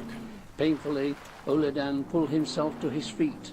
From within the cave came a wild howling and thundering as the mechanical beast sought to reach them. Look. Safe. Jan Han, I assume you're the narrator of this, because this is the YouTube channel, I'm looking at it. It says more about this channel. Doesn't actually say anything more, just no description or anything. But Jan Han, I assume you're the narrator. I mean, I want to say thank you very much for doing this. This is good. Really like this. However, in all the time when reading, have you not thought to yourself when someone has written the letters UGH? Yes, you can pronounce that as ugh, but could you also not pronounce it as as in my head? Where has somebody gone like, oh, I've been hurt, ugh? I've never once uttered... I've uttered ouch. I have uttered ouch before when I stepped on some thorns. I've got to... I might take the buckets to the north sector of the garden today. But I'm not doing that just yet because it's raining. And I don't want to go out in that rain. It's too bloody cold. I'm cold as it is. If I go out there and get more cold, I'd have to have a bath to warm me up, and, well, I wouldn't not benefit from a bath. Yeah, I think I'll go and scoop up some stuff. When it's warmer, I can go and do some more cutting. But anyway, back to the narration. Ugh. Oladan said, pointing to the hillside behind Hawkmoon. Possibly, but for how long? Hawkmoon turned.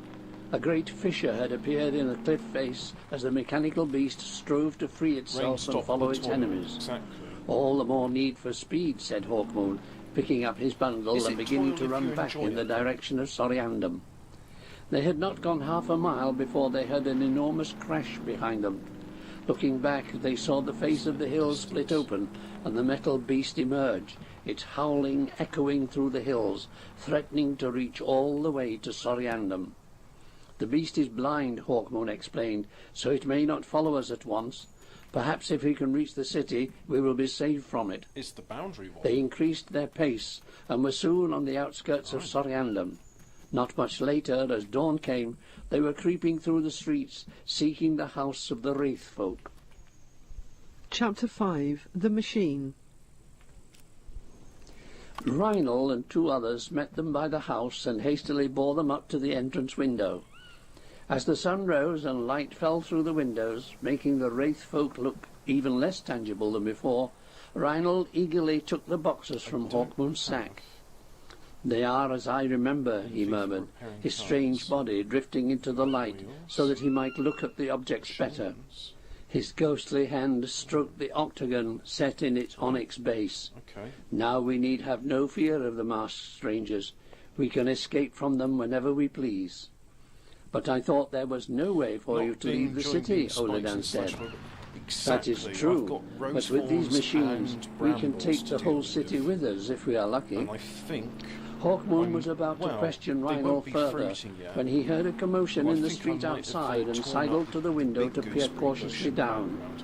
There he saw Deverk with 2 brutish lieutenants and about 20 warriors. One of the warriors was pointing up at the window. We have been seen, Hawkmoon said. We must all leave.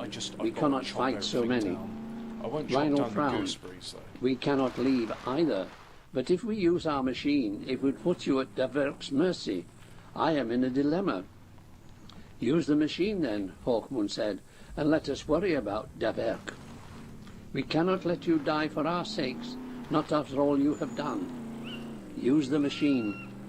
But Rhino still hesitated. Hawkmoon heard another sound outside and glanced cautiously through the window. They brought up ladders. They're about to enter. Use the machine, Rhino.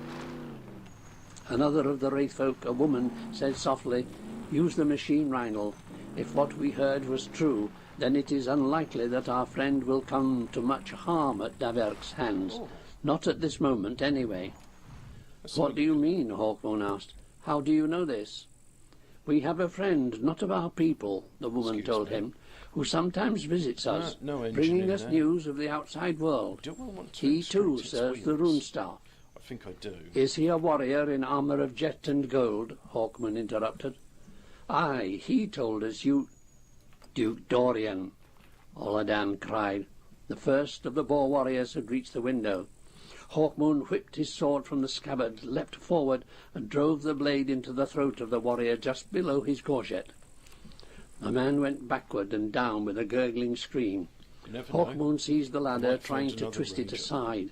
It was firmly held below. Another warrior came level with the window, and Oladan swung at his head, knocking him sideways. But the man clung on. Hawkmoon relinquished his hold on the ladder and hacked at the man's gauntleted fingers. With a yell, he let go and crashed to the ground. The machine, Hawkmoon called desperately. Use it, Rhino. We cannot hold them for long. Scum. From behind him there came a musical thrumming sound, and Hawkmoon felt slightly dizzy as his sword met that of the next attacker. Then everything began to vibrate rapidly, and the walls of the house turned bright red. Outside in the street, the boar warriors were yelling. Just a minute. Anyone who successfully found a car without an engine and got one to put in to make a drivable car. I found one and pushed it all the way to the trader in the single player game, only to have the installed option engine greyed out. And Cheese King says, hey guys, we're aware that this is a bit bugged right now, working on it, sorry for the inconvenience. And that was posted in 2022.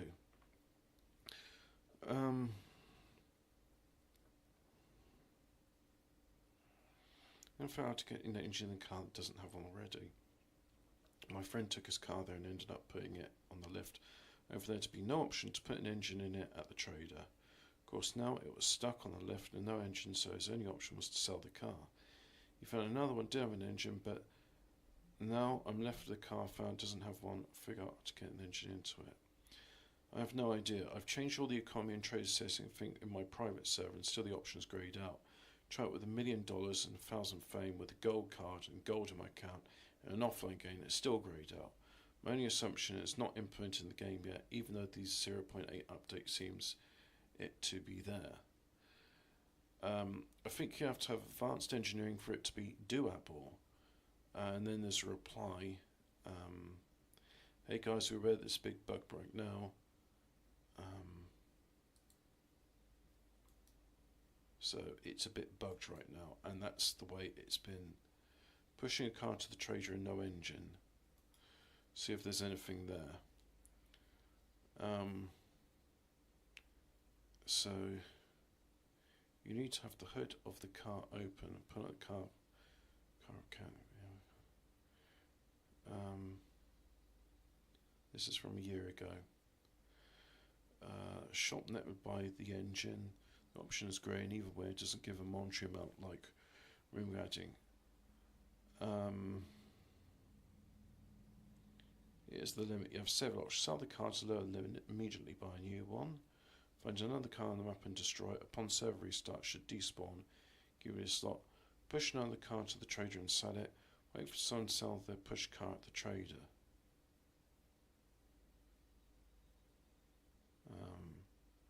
Put on the left, engage the service, move your cursor each will be the same. See a comment. The server plate was Scum loaded a full kit stripped vehicle for about 19.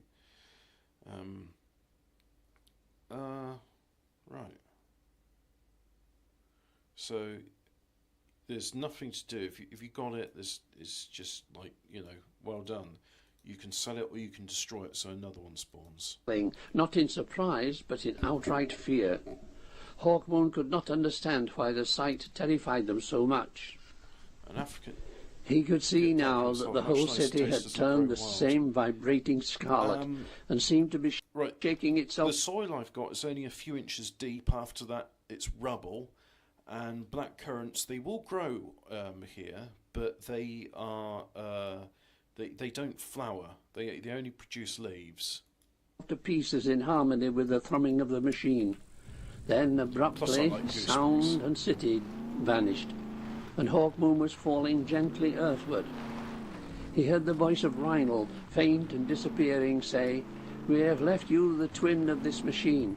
It is our gift to aid you against your enemies. It has the ability to shift whole areas of the Earth into a slightly different dimension of space-time.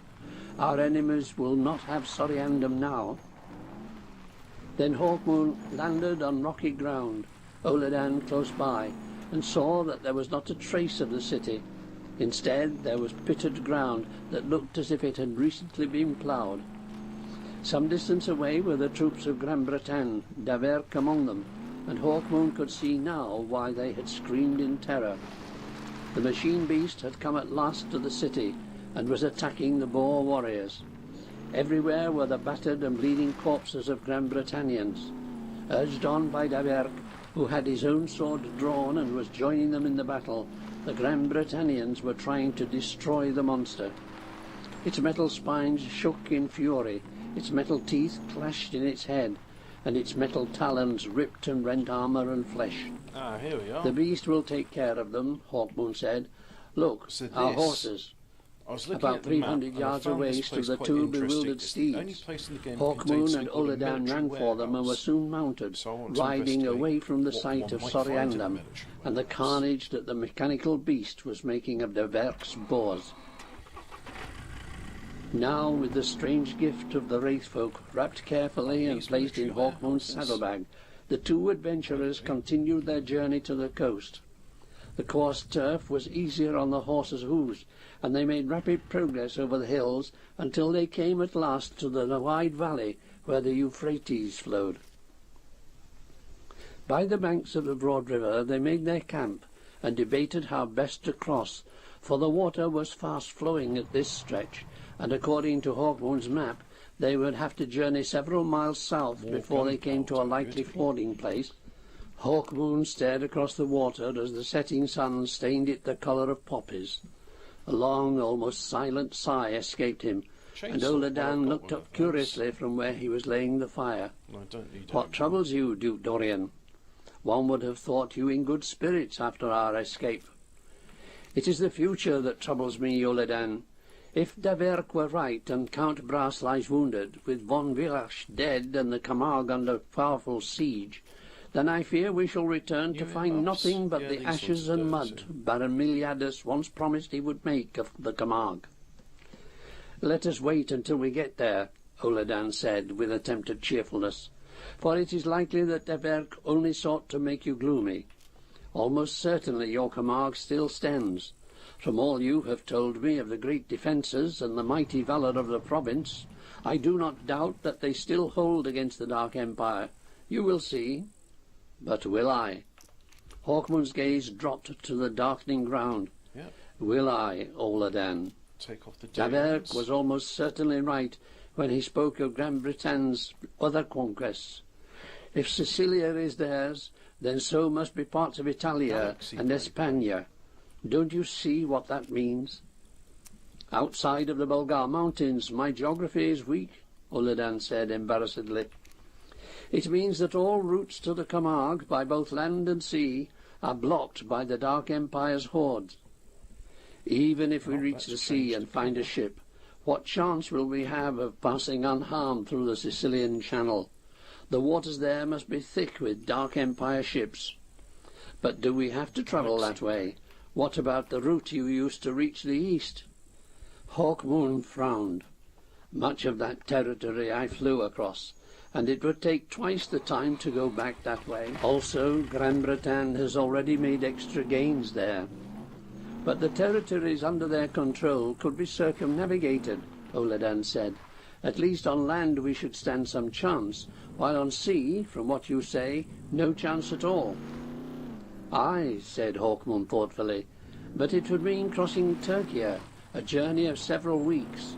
But then perhaps we could use the Black Sea, which I hear is fairly free of Dark Empire ships still. He consulted the map. Aye, the Black Sea across to Romania. But then it would become increasingly dangerous as we neared France, for the Dark Empire's forces are everywhere thereabouts. Still, you are right. We would have a better chance by that route. Might even slay a couple of Gran Bretanians and use their masks as disguises. One disadvantage that they have is that their faces cannot be recognized as those of friend or foe. If it were not for the secret languages of the various orders, we could travel safely enough, if tricked out in beast masks and armour. Then we change our route, Oladan said. Yes, we go north in the morning. For a number of long days they followed the Euphrates north, crossing the borders between Syria and Turkey, and coming at length to the quiet white town of Berechek, where the Euphrates became the Firat River.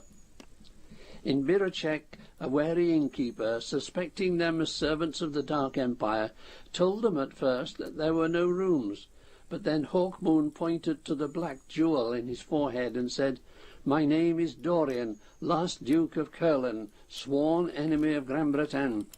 And the innkeeper, even in this remote town, had heard of him and let them in. Later that night they sat in the public room of the inn, drinking sweet wine and talking to the members of a trading caravan that had arrived in Berechek shortly before them. The traders were swarthy men with blue-black hair and beards that gleamed with oil. They were dressed in leather shirts and brightly coloured divided kilts of wool.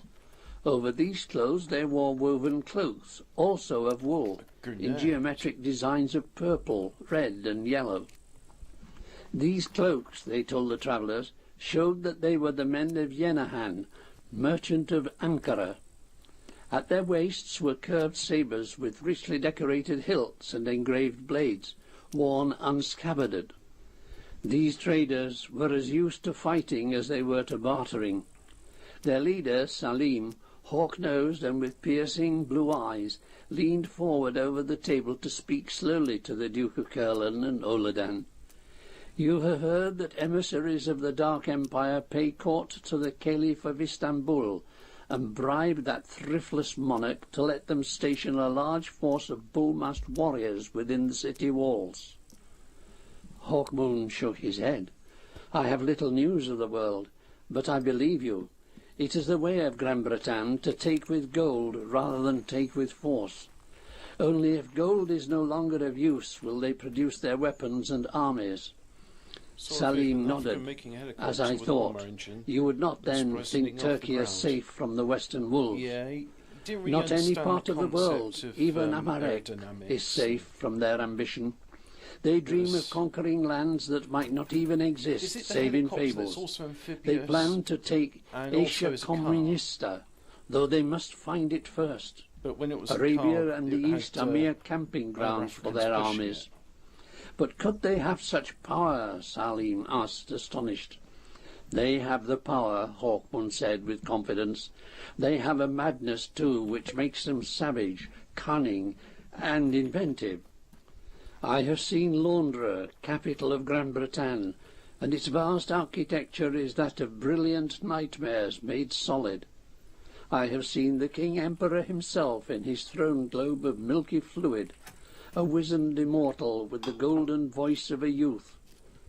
I have seen the laboratories of the sorcerer scientists, innumerable caverns of bizarre machines, many whose functions have yet to be rediscovered by the Grand Britannians themselves. And I have talked with their nobles, learned of their ambitions, know them to be more insane than anything you or any normal man could imagine. They are without humanity, have little feeling for each other, and none at all for those they regard as lower species, that is, all those not of Gran Bretagne. They crucify men, women, children, and animals to decorate and mark the roads to and from their conquests. Salim leaned back with a wave of his hand. "Ah, come now, Duke Dorian, you exaggerate." Hawkmoon said forcefully, glaring into Salim's eyes, "I tell you this, trader of Turkey, I cannot exaggerate the evil of Gran Bretagne." Salim frowned then and shuddered. I believe you," he said, "but I wish that I could not. For how can the little nation of Turkey withstand such might and cruelty?" But only a little bit of sighed. psilocybin left. "I can offer no solution. Like 50 I would say that you micrograms. should band together. Do not let them weaken you with gold and gradual encroachment in your lands. But I would waste my rhetoric if I tried, for men are greedy and will not see the truth for the gleam of coin. Resist them, I would say, with honour and honest courage, with wisdom and with idealism. Yet those who resist them are vanquished and tortured, see their wives raped and torn apart before their eyes, their children become playthings of warriors, and heaped on fires lit to burn whole cities. But if you do not resist, if you escape death in battle, then the same could still happen to you, or you and yours become cringing things, less than human, willing to perform any indignity, any act of evil to save your skins. I spoke of honesty, and honesty forbids me to encourage you with brave talk of noble battle and warriors' deaths. I seek to destroy them. I am their declared enemy. But I have great allies and considerable luck, and even I feel that I cannot forever escape their vengeance, though I have done so several times. I can only advise those who would save something to resist the minions of King Huon. Use cunning. Use cunning, my friend. It is the only weapon we have against the Dark Empire. Pretend to serve them, you mean, Salim said thoughtfully. I did so. I am alive now and comparatively free. I will remember your words, Westerner. Remember them all, Hawkmoon warned him, for the hardest compromise to make is when you decide to appear to compromise. Often the deception becomes the reality long before you realize it. Salim fingered his beard. I understand you. He glanced about the room. The flickering shadows of the torches seemed to take on a sudden menace. How long, I wonder, will it be? So much of Europe is already theirs. Have you heard anything of the province called the Camargue? Asked Hawkmoon. The Camargue, a land of horned weir-beasts, is it not, and half-human monsters with mighty powers, who have somehow managed to stand against the Dark Empire. They are led by a metal giant, the Brass Count. Hawkmoon smiled. You have heard much that is legend. Count Brass is flesh and blood, and there are few monsters in the Camargue. The only horned beasts are the bulls of the marshlands and the horses too. And have they still resisted the Dark Empire? Heard you of how Count Brass fares, or his lieutenant Villach, or Count Brass's daughter Yiselda? I heard Count Brass was dead, and his lieutenant too, but of a girl I heard nothing, and as far as I know, the Camargue still stands. Hawkmoon rubbed at the black jewel. Your information is not certain enough. I cannot believe that if Count Brass is dead, the Camargue still stands. If Count Brass goes down, so does the province. Well, I speak only of rumours surrounding other rumours, Salim said. We traders are sure of local gossip, but most of what we hear of the West is vague and obscure. You come from the Camargue, do you not? It is my adopted home, Hawkmoon agreed, if it still exists. Oladan put his hand on Hawkmoon's shoulder. Do not be depressed, Duke Dorian. You said yourself that Trader Salim's information is barely credible. Wait until we are nearer our goal before you lose hope. Hawkmoon made an effort to rid himself of the mood, calling for more wine and plates of broiled pieces of mutton and hot unleavened bread. And although he was able to appear more cheerful, his mind was not at rest for fear that all those he loved were indeed dead, and the wild beauty of the Camargue marshlands now turned to a burning waste. Chapter 6, Mad God's Ship. Much forward. Travelling with Salim and his traders to Ankara and thence to the port of Zonguldak on the Black Sea, Hawkmoon and Oladan were able, with the help of papers supplied by Salim's master, to get passage on board the Smiling Girl, the only ship ready to take them with it to Simferopol, on the coast of a land called Crimea. Smiling Girl was not a pretty vessel, and neither did she seem happy. Captain and crew were filthy, and the decks below stank of 1,000 different kinds of rot. Yet they were forced to pay heavily for the privilege of passage on the tub, and their quarters were little less noxious than the bilges over which they were positioned. Captain Mouseau, with his long, greasy mustachios and shifty eyes, did not inspire their confidence, and neither did the bottle of strong wine that seemed permanently in the mate's hairy paw. Philosophically, Hawkmoon decided that at least the ship would hardly be worth a pirate's attention, and for the same reason a Dark Empire ship's attention, and went aboard with Oladan shortly before she sailed. Smiling Girl lumbered away from the quayside on the early morning tide. As her patched sails caught the wind, every timber in her groaned and creaked. She turned sluggishly north-northeast under a darkening sky that was full of rain. The morning was cool and grey, with a peculiar muted quality to it that dampened sounds and made seeing an effort. Huddled in his cloak, Hawkmoon stood in the forecastle and watched as Zonguldak disappeared behind them. Rain had begun to fall in heavy drops by the time the port was out of sight, and Oladan came up from below to move along the heaving deck toward Hawkmoon. "I've cleaned up our quarters as best I can, Duke Dorian, though we'll not be free of the smell from the rest of the ship, and there's little, I'd guess, that would scare away such fat rats as I saw." "We'll bear it," Hawkmoon said stoically. "We've borne worse, and the voyage is only for 2 days." He glanced at the mate, who was reeling out of the wheelhouse. "Though I'd be happier if I thought the ship's officers and crew were a trifle more capable." He smiled. "If the mate drinks any more and the captain lies snoring much longer, we may find ourselves with a command." Rather than go below, the two men stood together in the rain, looking to the north and wondering what might befall them on their long journey to the Camargue.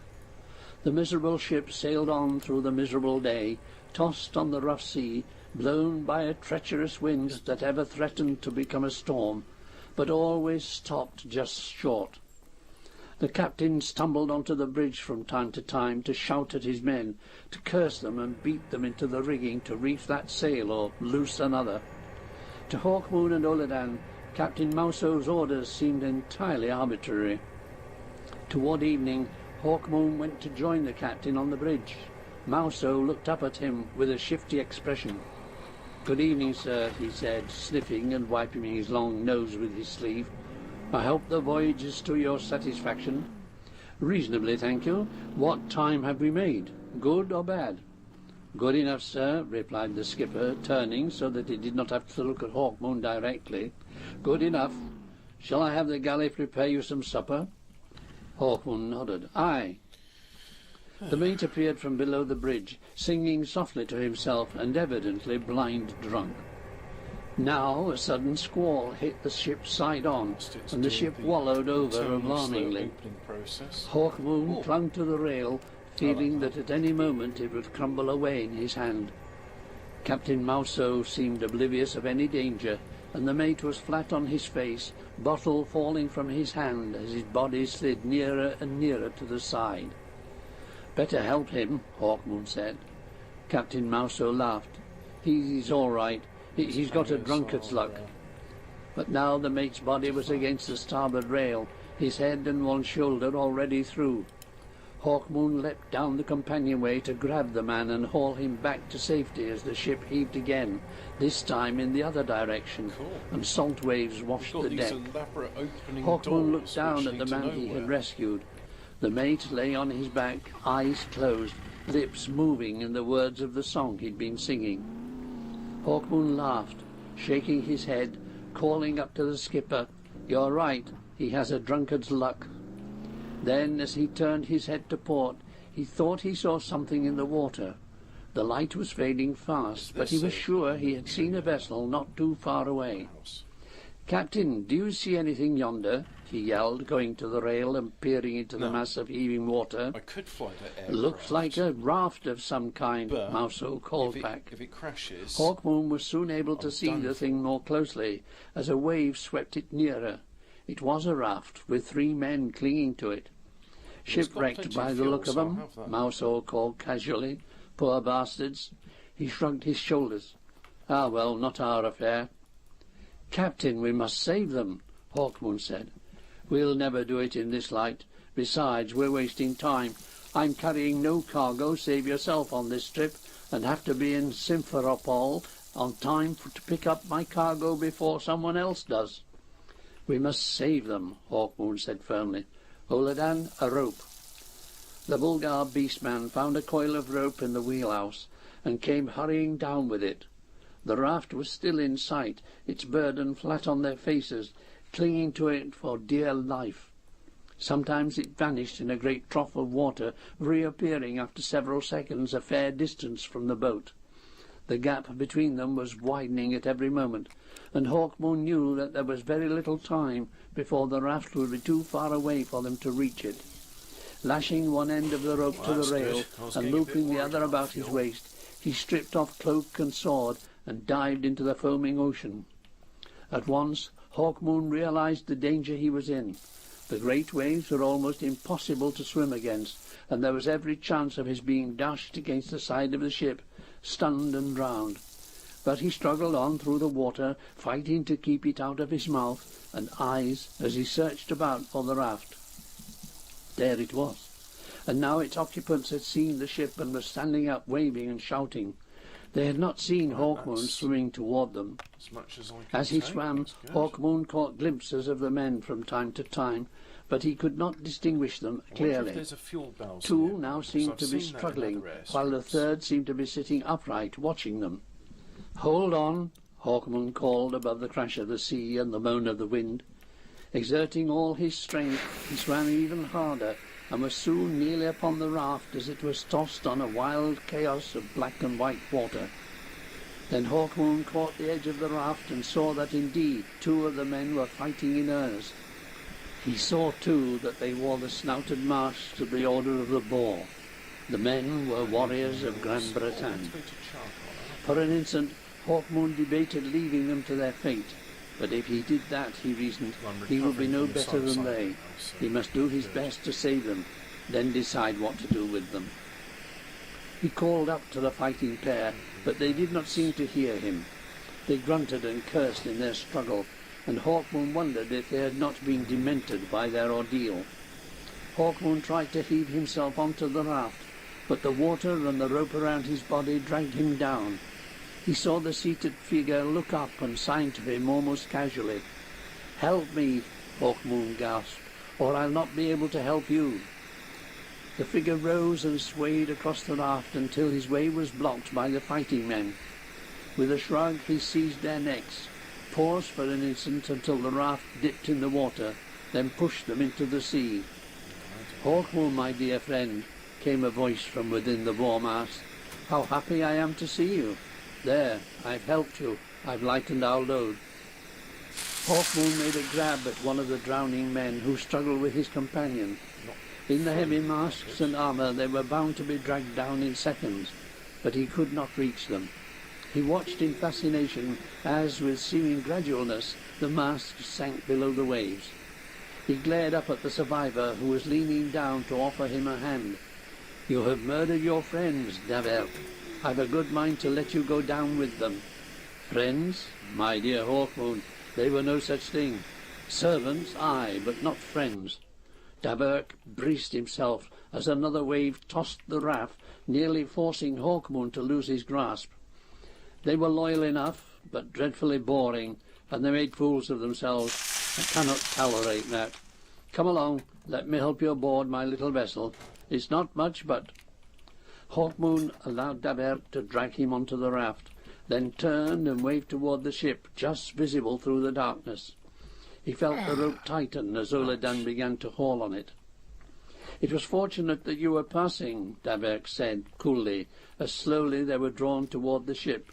"I had thought myself as good as drowned, and all my glorious promise barely fulfilled. And then who should come by in his splendid ship but the noble Duke of Curlin? Fate flings us together once again, Duke." "Aye, but I'll readily fling you away again, as you flung your friends, if you do not hold your tongue and help me with this rope," growled Hawkmoon. The raft plunged through the sea and at last bumped against Smiling Girl's half-rotten side. Her rope ladder snaked down, and Hawkmoon began to climb, finally hauling himself with relief over the rail, gasping for breath. When Oladan saw the next man's head emerge over the side, he cursed and made to draw his sword, but Hawkmoon stopped him. "He's our prisoner, and we might as well keep him alive, for he could be a useful bargaining counter if we are in trouble later." "How sensible!" Davert exclaimed admiringly, then began coughing.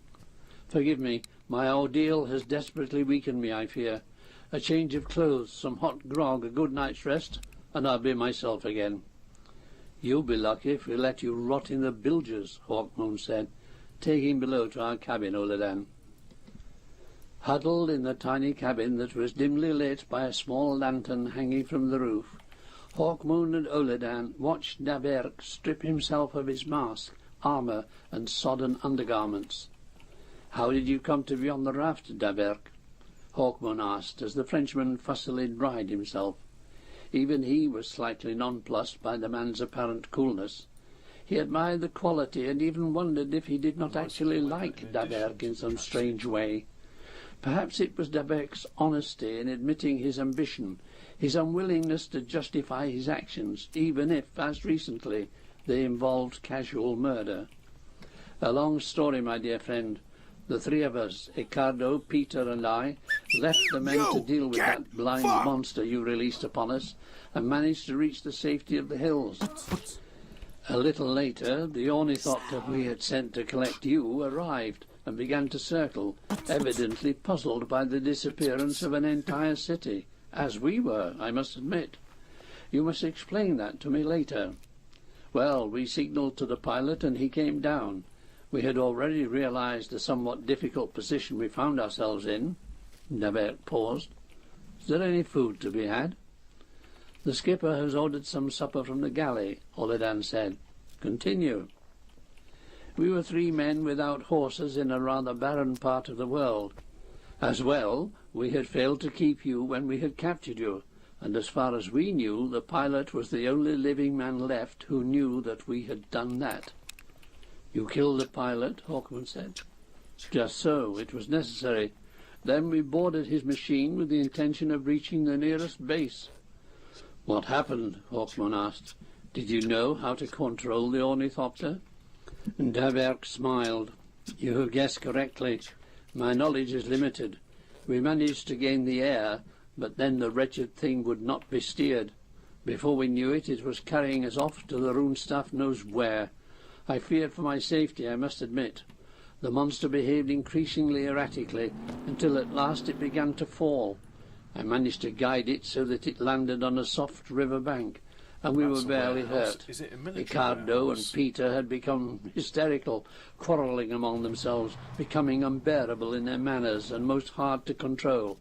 However, we somehow managed to build a raft with the intention of floating down the river until we came to a town." "That same raft?" Hawkmoon asked. The same, aye. Then how did you come to be at sea? Tomato seeds. Tides, my good friend, Daberk said with an airy wave of his hand. Currents. I had not realized we were so close to an estuary. We were swept along at a most appalling rate, carried far beyond land on that raft, that damnable raft. We spent the next several days with Peter and Ricardo whining at one another, blaming one another for their predicament when they should have blamed me. Oh, I cannot tell you what an ordeal it was, Duke Dorian. You deserved worse, Hawkmoon said. There came a knock on the cabin door. Oladan answered it and admitted a scruffy cabin boy carrying a tray on which were 3 bowls containing some kind of grey stew. Hawkmoon accepted the tray and handed Daberk a bowl and a spoon. For a moment Daberk hesitated, then he took a mouthful. He seemed to eat with great control. He finished the dish and replaced the empty bowl on the tray. Delicious, he said, quite perfect for ship's cooking. Hawkmoon, who had been nauseated by the mess, handed Daberk his own bowl, and Oladan too proffered his. I thank you, said Daberk. I believe in moderation. Enough is as good as a feast. Hawkmoon smiled slightly, once again admiring the Frenchman's coolness. Evidently the food had tasted as foul to him as it had to them, but his hunger had been so great that he had eaten the stuff anyway, and with panache. Now Daberk stretched his rippling muscles, belying his claim to invalidism. Ah, he yawned, if you will forgive me, gentlemen, I will sleep now. I have had a trying and tiring few days. Take my bed, Hawkmoon said, indicating his cramped bunk. He did not mention that earlier he had noticed what had seemed to be a whole catalogue of lice nesting in it. I'll see if the skipper has a hammock. I'm grateful, Daberk said, and there seemed to be a surprising seriousness about his tone that made Hawkmoon wheel away from the door. For what? Daberk began to cough ostentatiously, then looked up and said in his old mocking tone, Why, my dear Duke, for saving my life, of course. In the morning the storm had died down, and though the sea was still rough, it was much calmer than the previous day. Hawkmoon met Daberk on deck. The man was dressed in coat and breeches of green velvet, but was without his armour. He bowed when he saw Hawkmoon. You slept well? Hawkmoon asked. Excellently. Daberk's eyes were full of humour, and Hawkmoon guessed that he had been bitten a good many times. Tonight we should make port, Hawkmoon told him. You will be my prisoner, my hostage, if you like. Hostage? And do you think the Dark Empire cares if I live or die once I have lost my usefulness? We shall see, said Hawkmoon, fingering the jewel in his skull. If you attempt to escape, I shall certainly kill you as coolly as you killed your men. Daberk coughed into the handkerchief he carried. I owe you my life, he said, so it is yours to take if you would. Hawkmoon frowned. Daberk was far too devious for him to understand properly. He was beginning to regret his decision. The Frenchman might prove more of a liability than he had bargained for. Oladan came hurrying along the deck. Duke Dorian, he panted, pointing forward, a sail, and it's heading directly towards us. We're in little danger, Hawkmoon smiled. We're no prize for a pirate. But moments later Hawkmoon noticed signs of panic among the crew, and as the captain stumbled past he caught his arm. Captain Mouseau, what is it? Danger, sir, rasped the skipper. Great danger. Did you not read the sail? Hawkmoon peered toward the horizon and saw that the ship carried a single black sail. On it was painted an emblem of some kind, but he could not make out what it was. Surely they'll not trouble us, he said. Why should they risk a fight for a tub like this? And you said yourself we're carrying no cargo. They care not what we carry nor don't carry, sir. They attack anything on the ocean on sight. They are like killer sharks, Duke Dorian. Their pleasure is not in taking treasure, but in destruction. Who are they? Not a Grand Britannian ship by the look of it, Daberk said. Even one of those would probably not bother to attack us, stuttered Captain Mouseau. No, that is a ship crewed by those belonging to the cult of the Mad God. They're from Ukraine, and in recent months have begun to terrorize these waters. They definitely Well, seem to have the intention that of was attacking, accurate. Daberk said lightly. With your permission, Duke Dorian, I'll go below and don my sword and armour. I'll get my weapons too, Oladan said. I'll bring your sword for you. No point in fighting. It was the mate gesticulating with his bottle. Best throw ourselves in the sea now. Aye, Captain Mouso nodded, looking after Daberk and Oladan as they went to fetch their weapons. He's right. We'll be outnumbered and they'll tear us to pieces. If we are captured, they'll torture us for days. Hawkmoon started to say something to the captain, then turned as he heard a splash. The mate had gone, as good as his word. Wow. Hawkmoon rushed to the Very side but could accurate. see nothing. How Don't racist. bother to help him. Follow him, the skipper said, for he's the wisest of us all. The ship was bearing down on them now, its black sail painted with a pair of great red wings, and in the centre of them was a huge bestial face, howling as if in the throes of maniacal laughter. Crowding the decks were scores of naked men wearing nothing but sword belts and metal-studded collars. Drifting across the water came a weird sound that Hawkmoon could not at first make out. Then he glanced at the sail again and knew what it was. It was the sound of wild, insane laughter, as if the damned of hell were moved to merriment.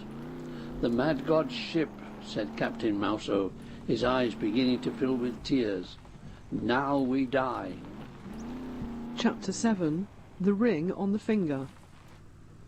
Hawkmoon, Is it gonna be a Oladan and digital Daberk weapon? stood shoulder to shoulder by the Is this port gonna rail be of the where ship they as the copied weird it vessel from sped 40K? closer. The members of the crew had clustered around their captain, keeping as far as possible from the attackers. Looking at the rolling eyes and foaming mouths of the madmen in the ship, Hawkmoon decided that their chances were all but hopeless. Grappling irons snaked out from the mad god's ship and bit into the soft wood of Smiling Girl's rail. Instantly, Squeak, squeak. the three men hacked at the ropes, severing most of them. Hawkmoon yelled to the captain, "Get your men aloft, try to turn the ship." Oh, useful. But the frightened sailors did not move. "You'll be safer in the rigging," Hawkmoon shouted. They began to stir, but still did nothing. Hawkmoon was forced to return his attention to the attacking ship, and was horrified to see it looming over them, its insane crew and clustering against the rail, some already beginning to climb over, ready to leap onto Smiling Girl's deck, cutlasses drawn. Their laughter filled the air, and bloodlust shone on their twisted faces. The first came flying down on Hawkmoon, naked body gleaming, sword raised. Hawkmoon's own blade rose to skewer the man as he fell. Another twist of the sword and the corpse dropped down through the narrow gap between the ships into the sea. Within moments the air was full of naked warriors swinging on ropes, jumping wildly, clambering hand over hand across the grappling lines. The three men stopped the first wave, hacking about them until everything seemed blood-red. But gradually they were forced away from the rail as the madmen swarmed onto the deck, fighting without skill but with a chilling disregard for their own lives. Hawkmoon became separated from his comrades, did not know if they lived or had been killed. The prancing warriors flung themselves at him, but he clutched his battle blade in both hands and swung it about him in a great arc, this way and that, surrounding himself with a blur of bright steel. He was covered in blood from head to foot. Only his eyes gleamed blue and steady from the visor of his helmet. And all the while the mad god's men laughed even as their heads were chopped from their necks, their limbs from their bodies. Hawkmoon knew that eventually weariness would overcome him. Already the sword felt heavy in his hands, and his knees shook. His back against a bulkhead, he hacked and stabbed at the seemingly ceaseless wave of giggling madmen whose swords sought to slash the life from him. Here a man was decapitated, there another dismembered, but every blow drained more energy from Hawkmoon. Then, as he blocked two swords that struck at him at once, his legs buckled and he went down to one knee. The laughter grew louder, triumphant, as the mad god's men moved in for the kill. He hacked upward desperately, gripping the wrist of one of his attackers and wrenching the sword away from him, so that now he had two blades. Using the madman's sword to thrust and his own to swing, he managed to regain his footing, kicked out at another man, and scrambled away to rush up the companionway to the bridge. At the top he turned to fight again, this time with an increased advantage over the howling madmen who crowded up the steps toward him. He saw now that both Daberk and Oladan were in the rigging, managing to keep their attackers at bay. He glanced toward the mad god's ship. It was still held fast by grappling ropes, but it was deserted. Its entire crew was on board the Smiling Girl.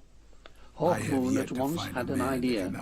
He wheeled about, running from the warriors, leapt to the rail and grabbed a rope that trailed from the cross trees. Then he flung himself into space.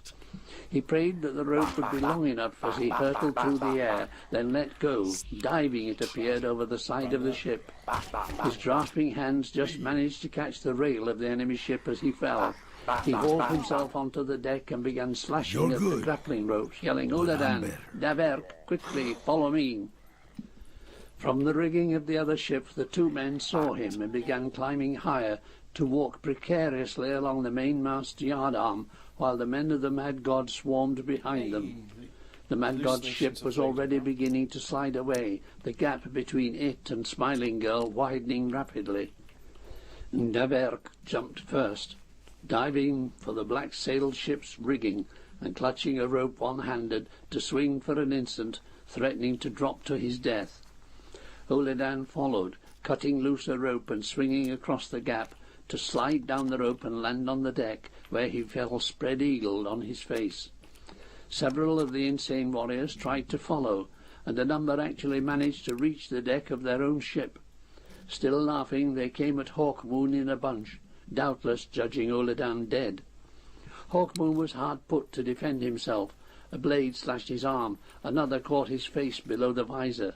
Then suddenly, from above, a body dropped into the centre of the naked warriors and began hewing around him, almost as much a maniac as they. It was Daberk in his bow-headed armour, streaming with the blood of those he had slain, and now at the back of their attackers came Oladan, evidently only winded by his fall, yelling a wild mountain battle cry.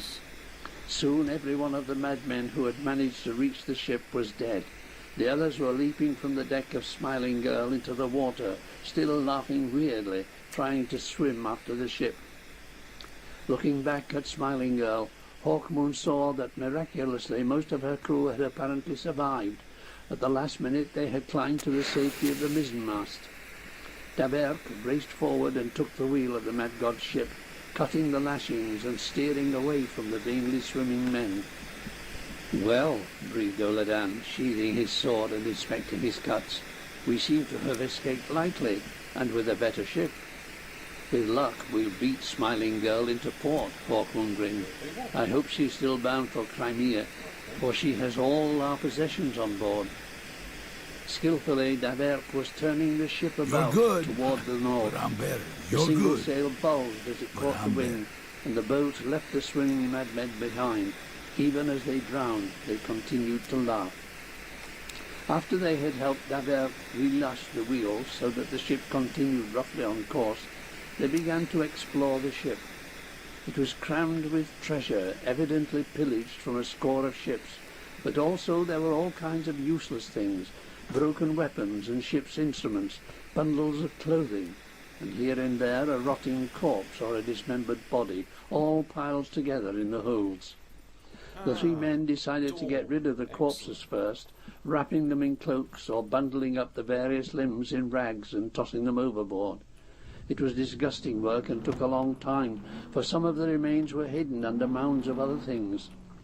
Suddenly Oladan paused as he worked, his eyes fixed on a severed human hand that had become mummified in some way. Reluctantly he picked it up, inspecting a ring on the little finger. You're pretty good. He glanced at Hawkmoon. "Duke Dorian, what is it?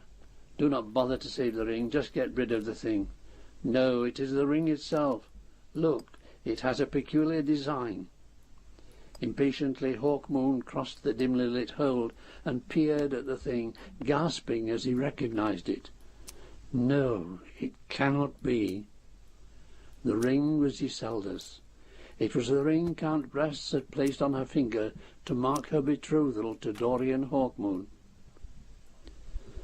Numbed with horror, Hawkmoon took the mummified hand, a look of incomprehension on his face. "What is it?" Oladan whispered. "What is it that so disturbs you?" "It is hers. It is Iselda's."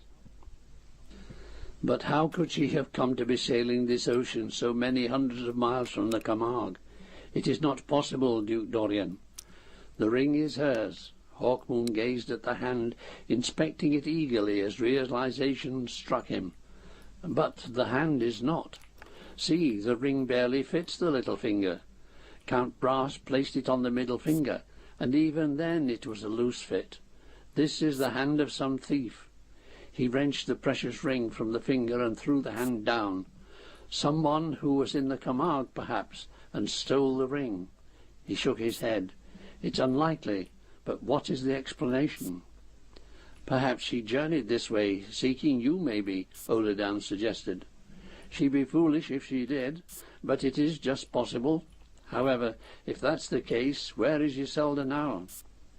Oladan was about to speak, when there came a low, terrifying chuckling sound from above. They looked up at the entrance to the hold.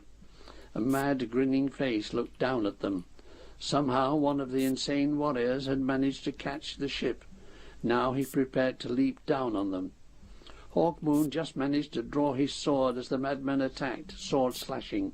Metal hit metal. Oladan drew his own blade, and Daberk came rushing up, but Hawkmoon shouted, "Take him alive! We must take him alive!" As Hawkmoon engaged the madman, Daberk and Oladan resheathed their swords and fell on the warrior's back, grasping his arms. Twice he shook them off, but then he went down kicking as they wound length after length of rope around him. And then he lay still, chuckling up at them, his eyes unseeing, his mouth foam-flecked. "What use is he alive?" Daberk asked with polite curiosity. "Why not cut his throat and have done with him?" "This," Hawkmoon said, "is a ring I found just now." He held it up. "It belongs to Iselda, Count Brass's daughter. I want to know how these men got it." "Strange," Daberk said, frowning. "I believe the girl is in the Camargue, nursing her father." "So Count Brass is wounded?" Daberk smiled. "Aye, but the Camargue holds against us. I'd sought to disturb you, Duke Dorian. I do not know how badly Count Brass is hurt, but he still lives, and that wise man of his, Beaugentle, helps him command his troops. The last I heard, it was stalemate between the Dark Empire and the Camargue." "And you heard nothing of Iselda, nothing of her leaving the Camargue?" "No," said Daberk, frowning, "but I seem to remember... Ah, yes, a man serving in Count Brass's army. I believe he was approached and persuaded to try to kidnap the girl, but the attempt was unsuccessful." "How do you know?" "Juan Zinaga, the man, disappeared. Presumably Count Brass discovered his perfidy and slew him." "I find it hard to believe that Zinaga should be a traitor. I knew the man slightly, a captain of cavalry he was." "Captured by us in the second battle against the Camargue," Daberk smiled. "I believe he was a German, and we had some of his family in our safekeeping." "You blackmailed him?" "He was blackmailed, though do not give me the credit. I merely heard of the plan during a conference in Londra between the various commanders who had been summoned by King Huon to inform him of developments in the campaigns we were waging in Europe." Hawkmoon's brow furrowed. "But suppose Zinaga was successful, somehow not managing to reach your people with Iselda, being stopped on the way by the Mad God's men?" Daberk shook his head. "They would never range as far as southern France. We should have heard of them if they had." "Then what is the explanation?" "Let us ask this gentleman," Daberk suggested, prodding at the madman, whose chuckles had died down now so that they were almost inaudible. "Let us hope we can get sense from him," Oladan said dubiously. "Would pain do the trick, do you think?" Daberk asked. "I doubt it," Hawkmoon said. "They know no fear. We must try another method." He looked in disgust at the madman. "We'll leave him for a while and hope he calms a little." They went up on deck, closing the hatch cover. The sun was beginning to set, and the coastline of Crimea was now in sight. Black crags sharp against the purple sky. The water was calm and dappled with the fading sunlight, and the wind blew steadily northward. "I'd best correct our course," Daberk suggested. "We seem to be sailing a little too far to the north." He moved along the deck to unbind the wheel and spin it several points south. Hawkmoon nodded absently, watching Daberk, his great mask flung back from his head, expertly controlling the course of the ship. "We'll have to anchor offshore tonight," Oladan said, "and sail in the morning." Hawkmoon did not reply. His head was full of unanswered questions. The exertions of the past 24 hours had brought him close to exhaustion, and the fear in his mind threatened to drive him to a madness fully as dreadful as that of the man in the hold. Later that night, by the light of lamps suspended from the ceiling, they studied the sleeping face of the man they had captured. The lamps swung as the ship rocked at anchor, casting shifting shadows on the sides of the hold and over the great piles of booty heaped everywhere. A rat chittered, but the men ignored the sound. They had all slept a little and felt more relaxed. Hawkmoon knelt down beside the bound man and touched his face. Instantly the eyes opened, staring around dully, no longer mad. They even seemed a little puzzled. "What is your name?" Hawkmoon asked. "Corianthum of Kerch. Who are you? Where am I?" "You should know," Oladan said. "On board your own ship. Do you not remember? You and your fellows attacked our vessel. There was a fight. We escaped from you, and you swam after us and tried to kill us." "I remember setting sail," Corianthum said, his voice bewildered, "but nothing else." Then he tried to struggle up. "Why am I bound?" "Because you are dangerous," Daberk said lightly. "You are mad." Corianthum laughed, a purely natural laugh. "I am mad? Nonsense." The three looked at one another puzzled. It was true that the man seemed to have no hint of madness about him now. Understanding began to dawn on Hawkmoon's face. "What is the very last thing you remember?" "The captain addressing us." "What did he say?" "That we were to take part in a ceremony, drinking a special drink. Nothing much more." Corianthum frowned. "We drank the drink." "Describe your sail," Hawkmoon said. "Our sail? Why? Is there anything special about it?" "Not that I remember. It's canvas, a dark blue, that's all." "You are a merchant seaman?" Hawkmoon asked. "Aye." "And this is your first voyage on this ship?" "Aye." "When did you sign on?" Corianthum looked impatient. "Last night, my friend, on the day of the horse by Kirsch reckoning, and in universal reckoning." The sailor wrinkled his brow. "Oh, the 11th of the 3rd month." 3 months ago," said Daberk. "Eh?" Corianthum peered through the gloom at the Frenchman. 3 months? What do you mean?" "You were drugged," Hawkmoon explained. "Drugged, and then used to commit the foulest act of piracy ever heard of.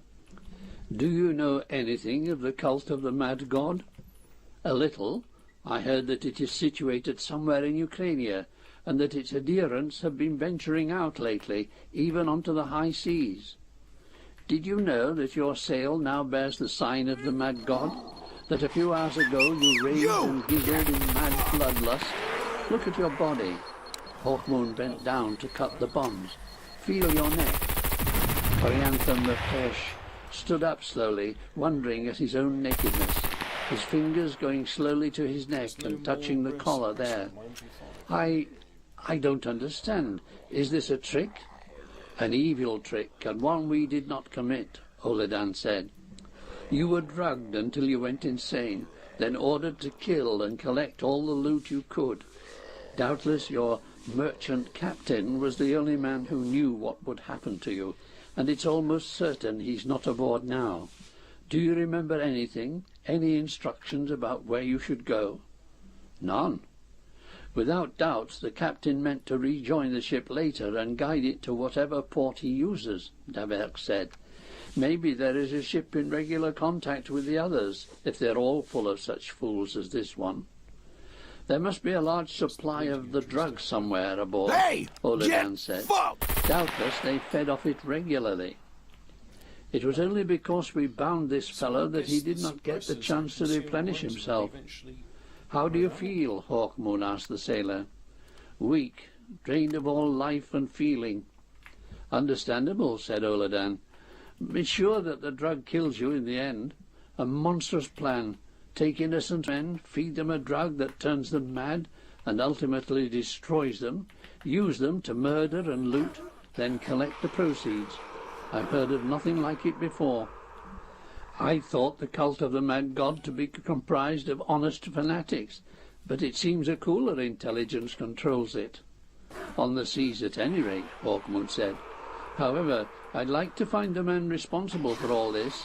He alone may know where Iselda is. First, I suggest we take up the sail, Daberk said.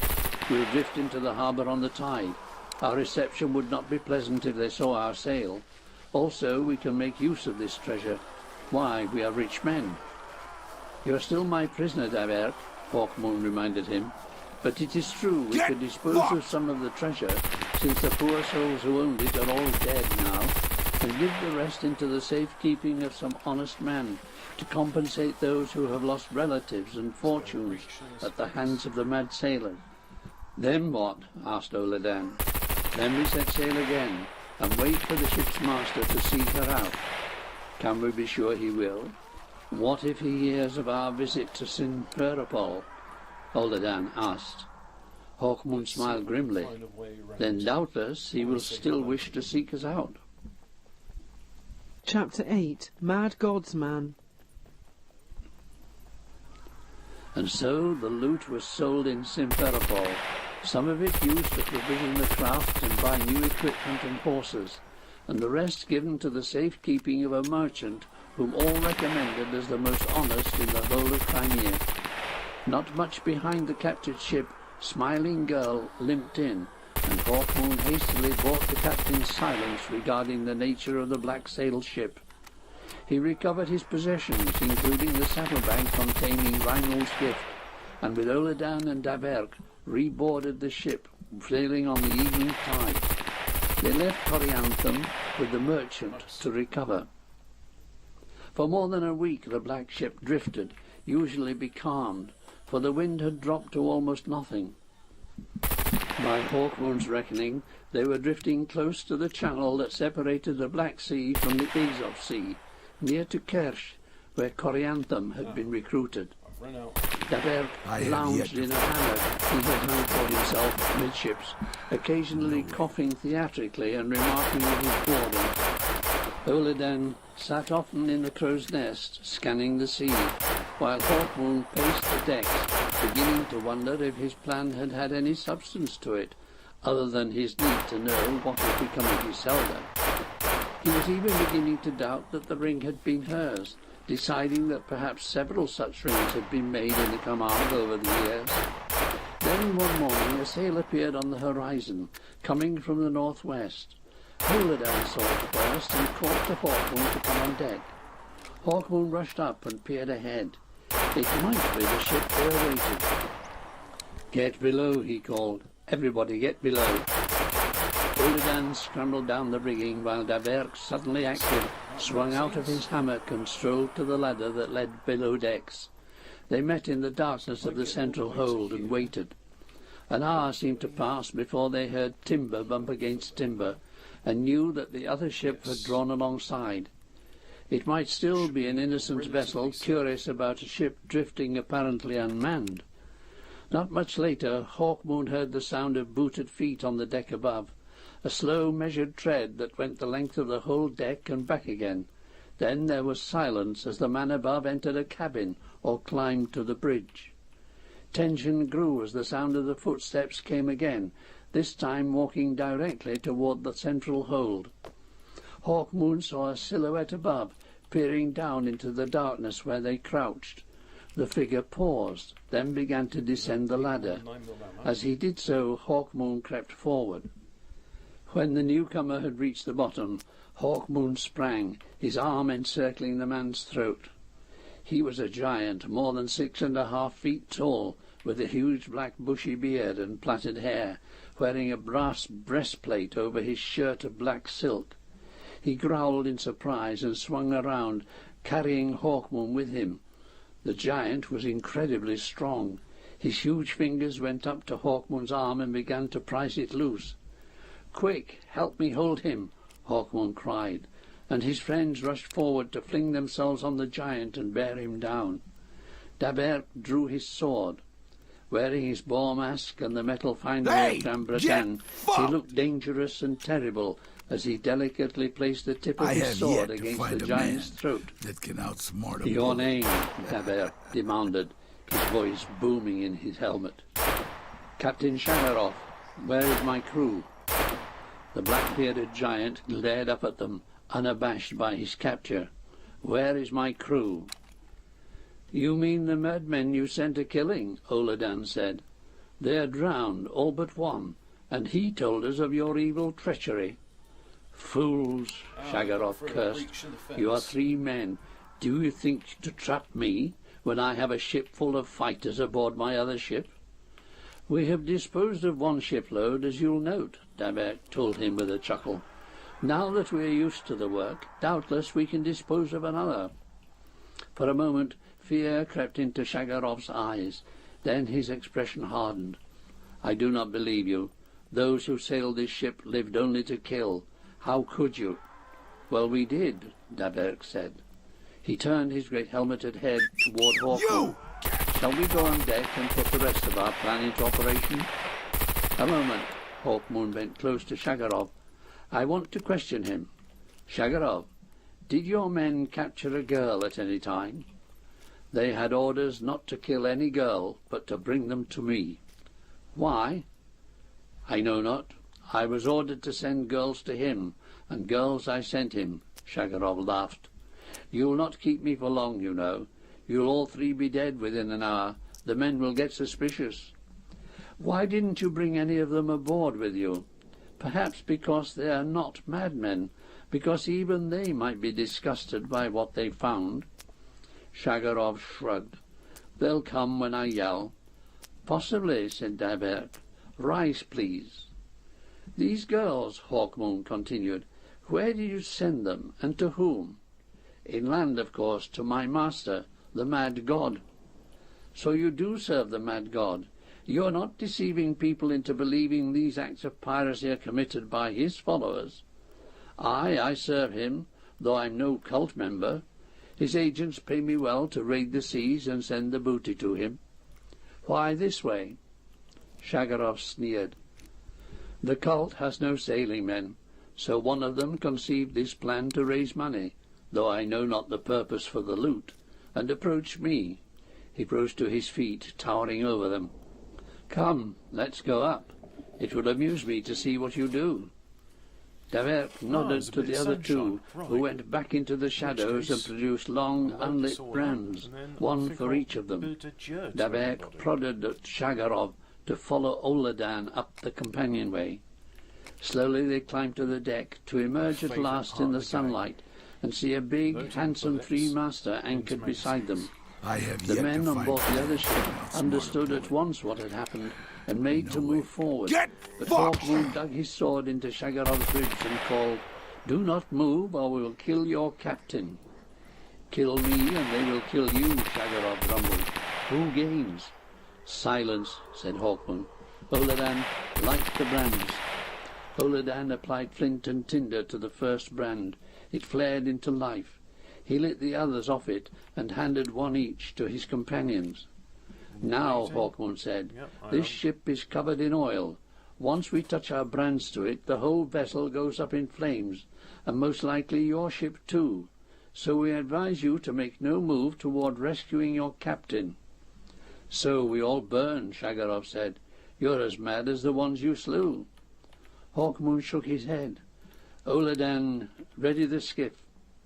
Oladan went aft to the furthermost hatch, swinging a derrick over it, hauling back the hatch cover, and then disappearing below, taking the cable with him. Hawkmoon saw the men on the other ship begin to stir, and he moved the brand menacingly. The heat from it turned his face dark red, and the flames reflected fiercely in his eyes.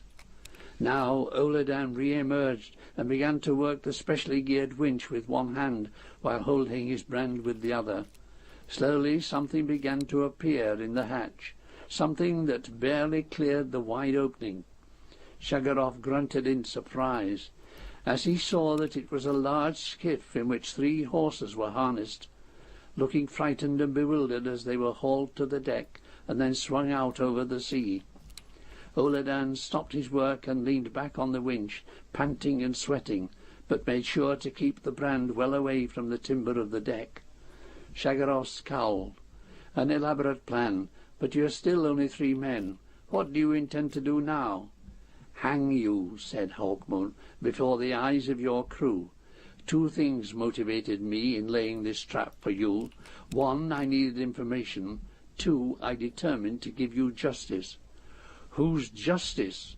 Shagarov bellowed, his eyes full of fear. "Why involve yourselves in the affairs of others?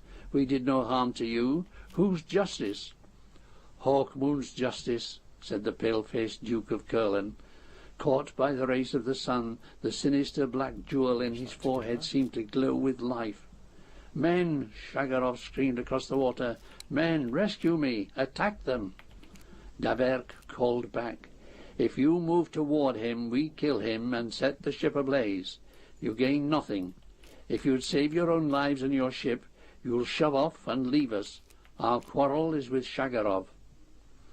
As they had expected, the crew commanded by the pirate did not feel any great loyalty to him, and, when their own skins were threatened, felt no great compulsion to come to his help. Yet they did not cast off the grappling irons, but waited to see what the 3 men would do next.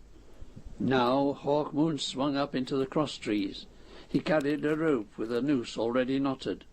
When he reached the top, he flung the rope over the arm so that it hung over the water, tied it firmly, and came down again to the deck. Now there was silence as Shagarov slowly realized that he could expect no assistance from his men. Up aft, the skiff, with its burden of horses and provisions, swung slightly in the still air, the davits creaking.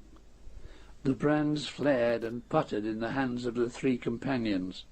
Shagarov shouted and tried to break away, but 3 swords stopped him, points at his throat, chest and belly. "You cannot."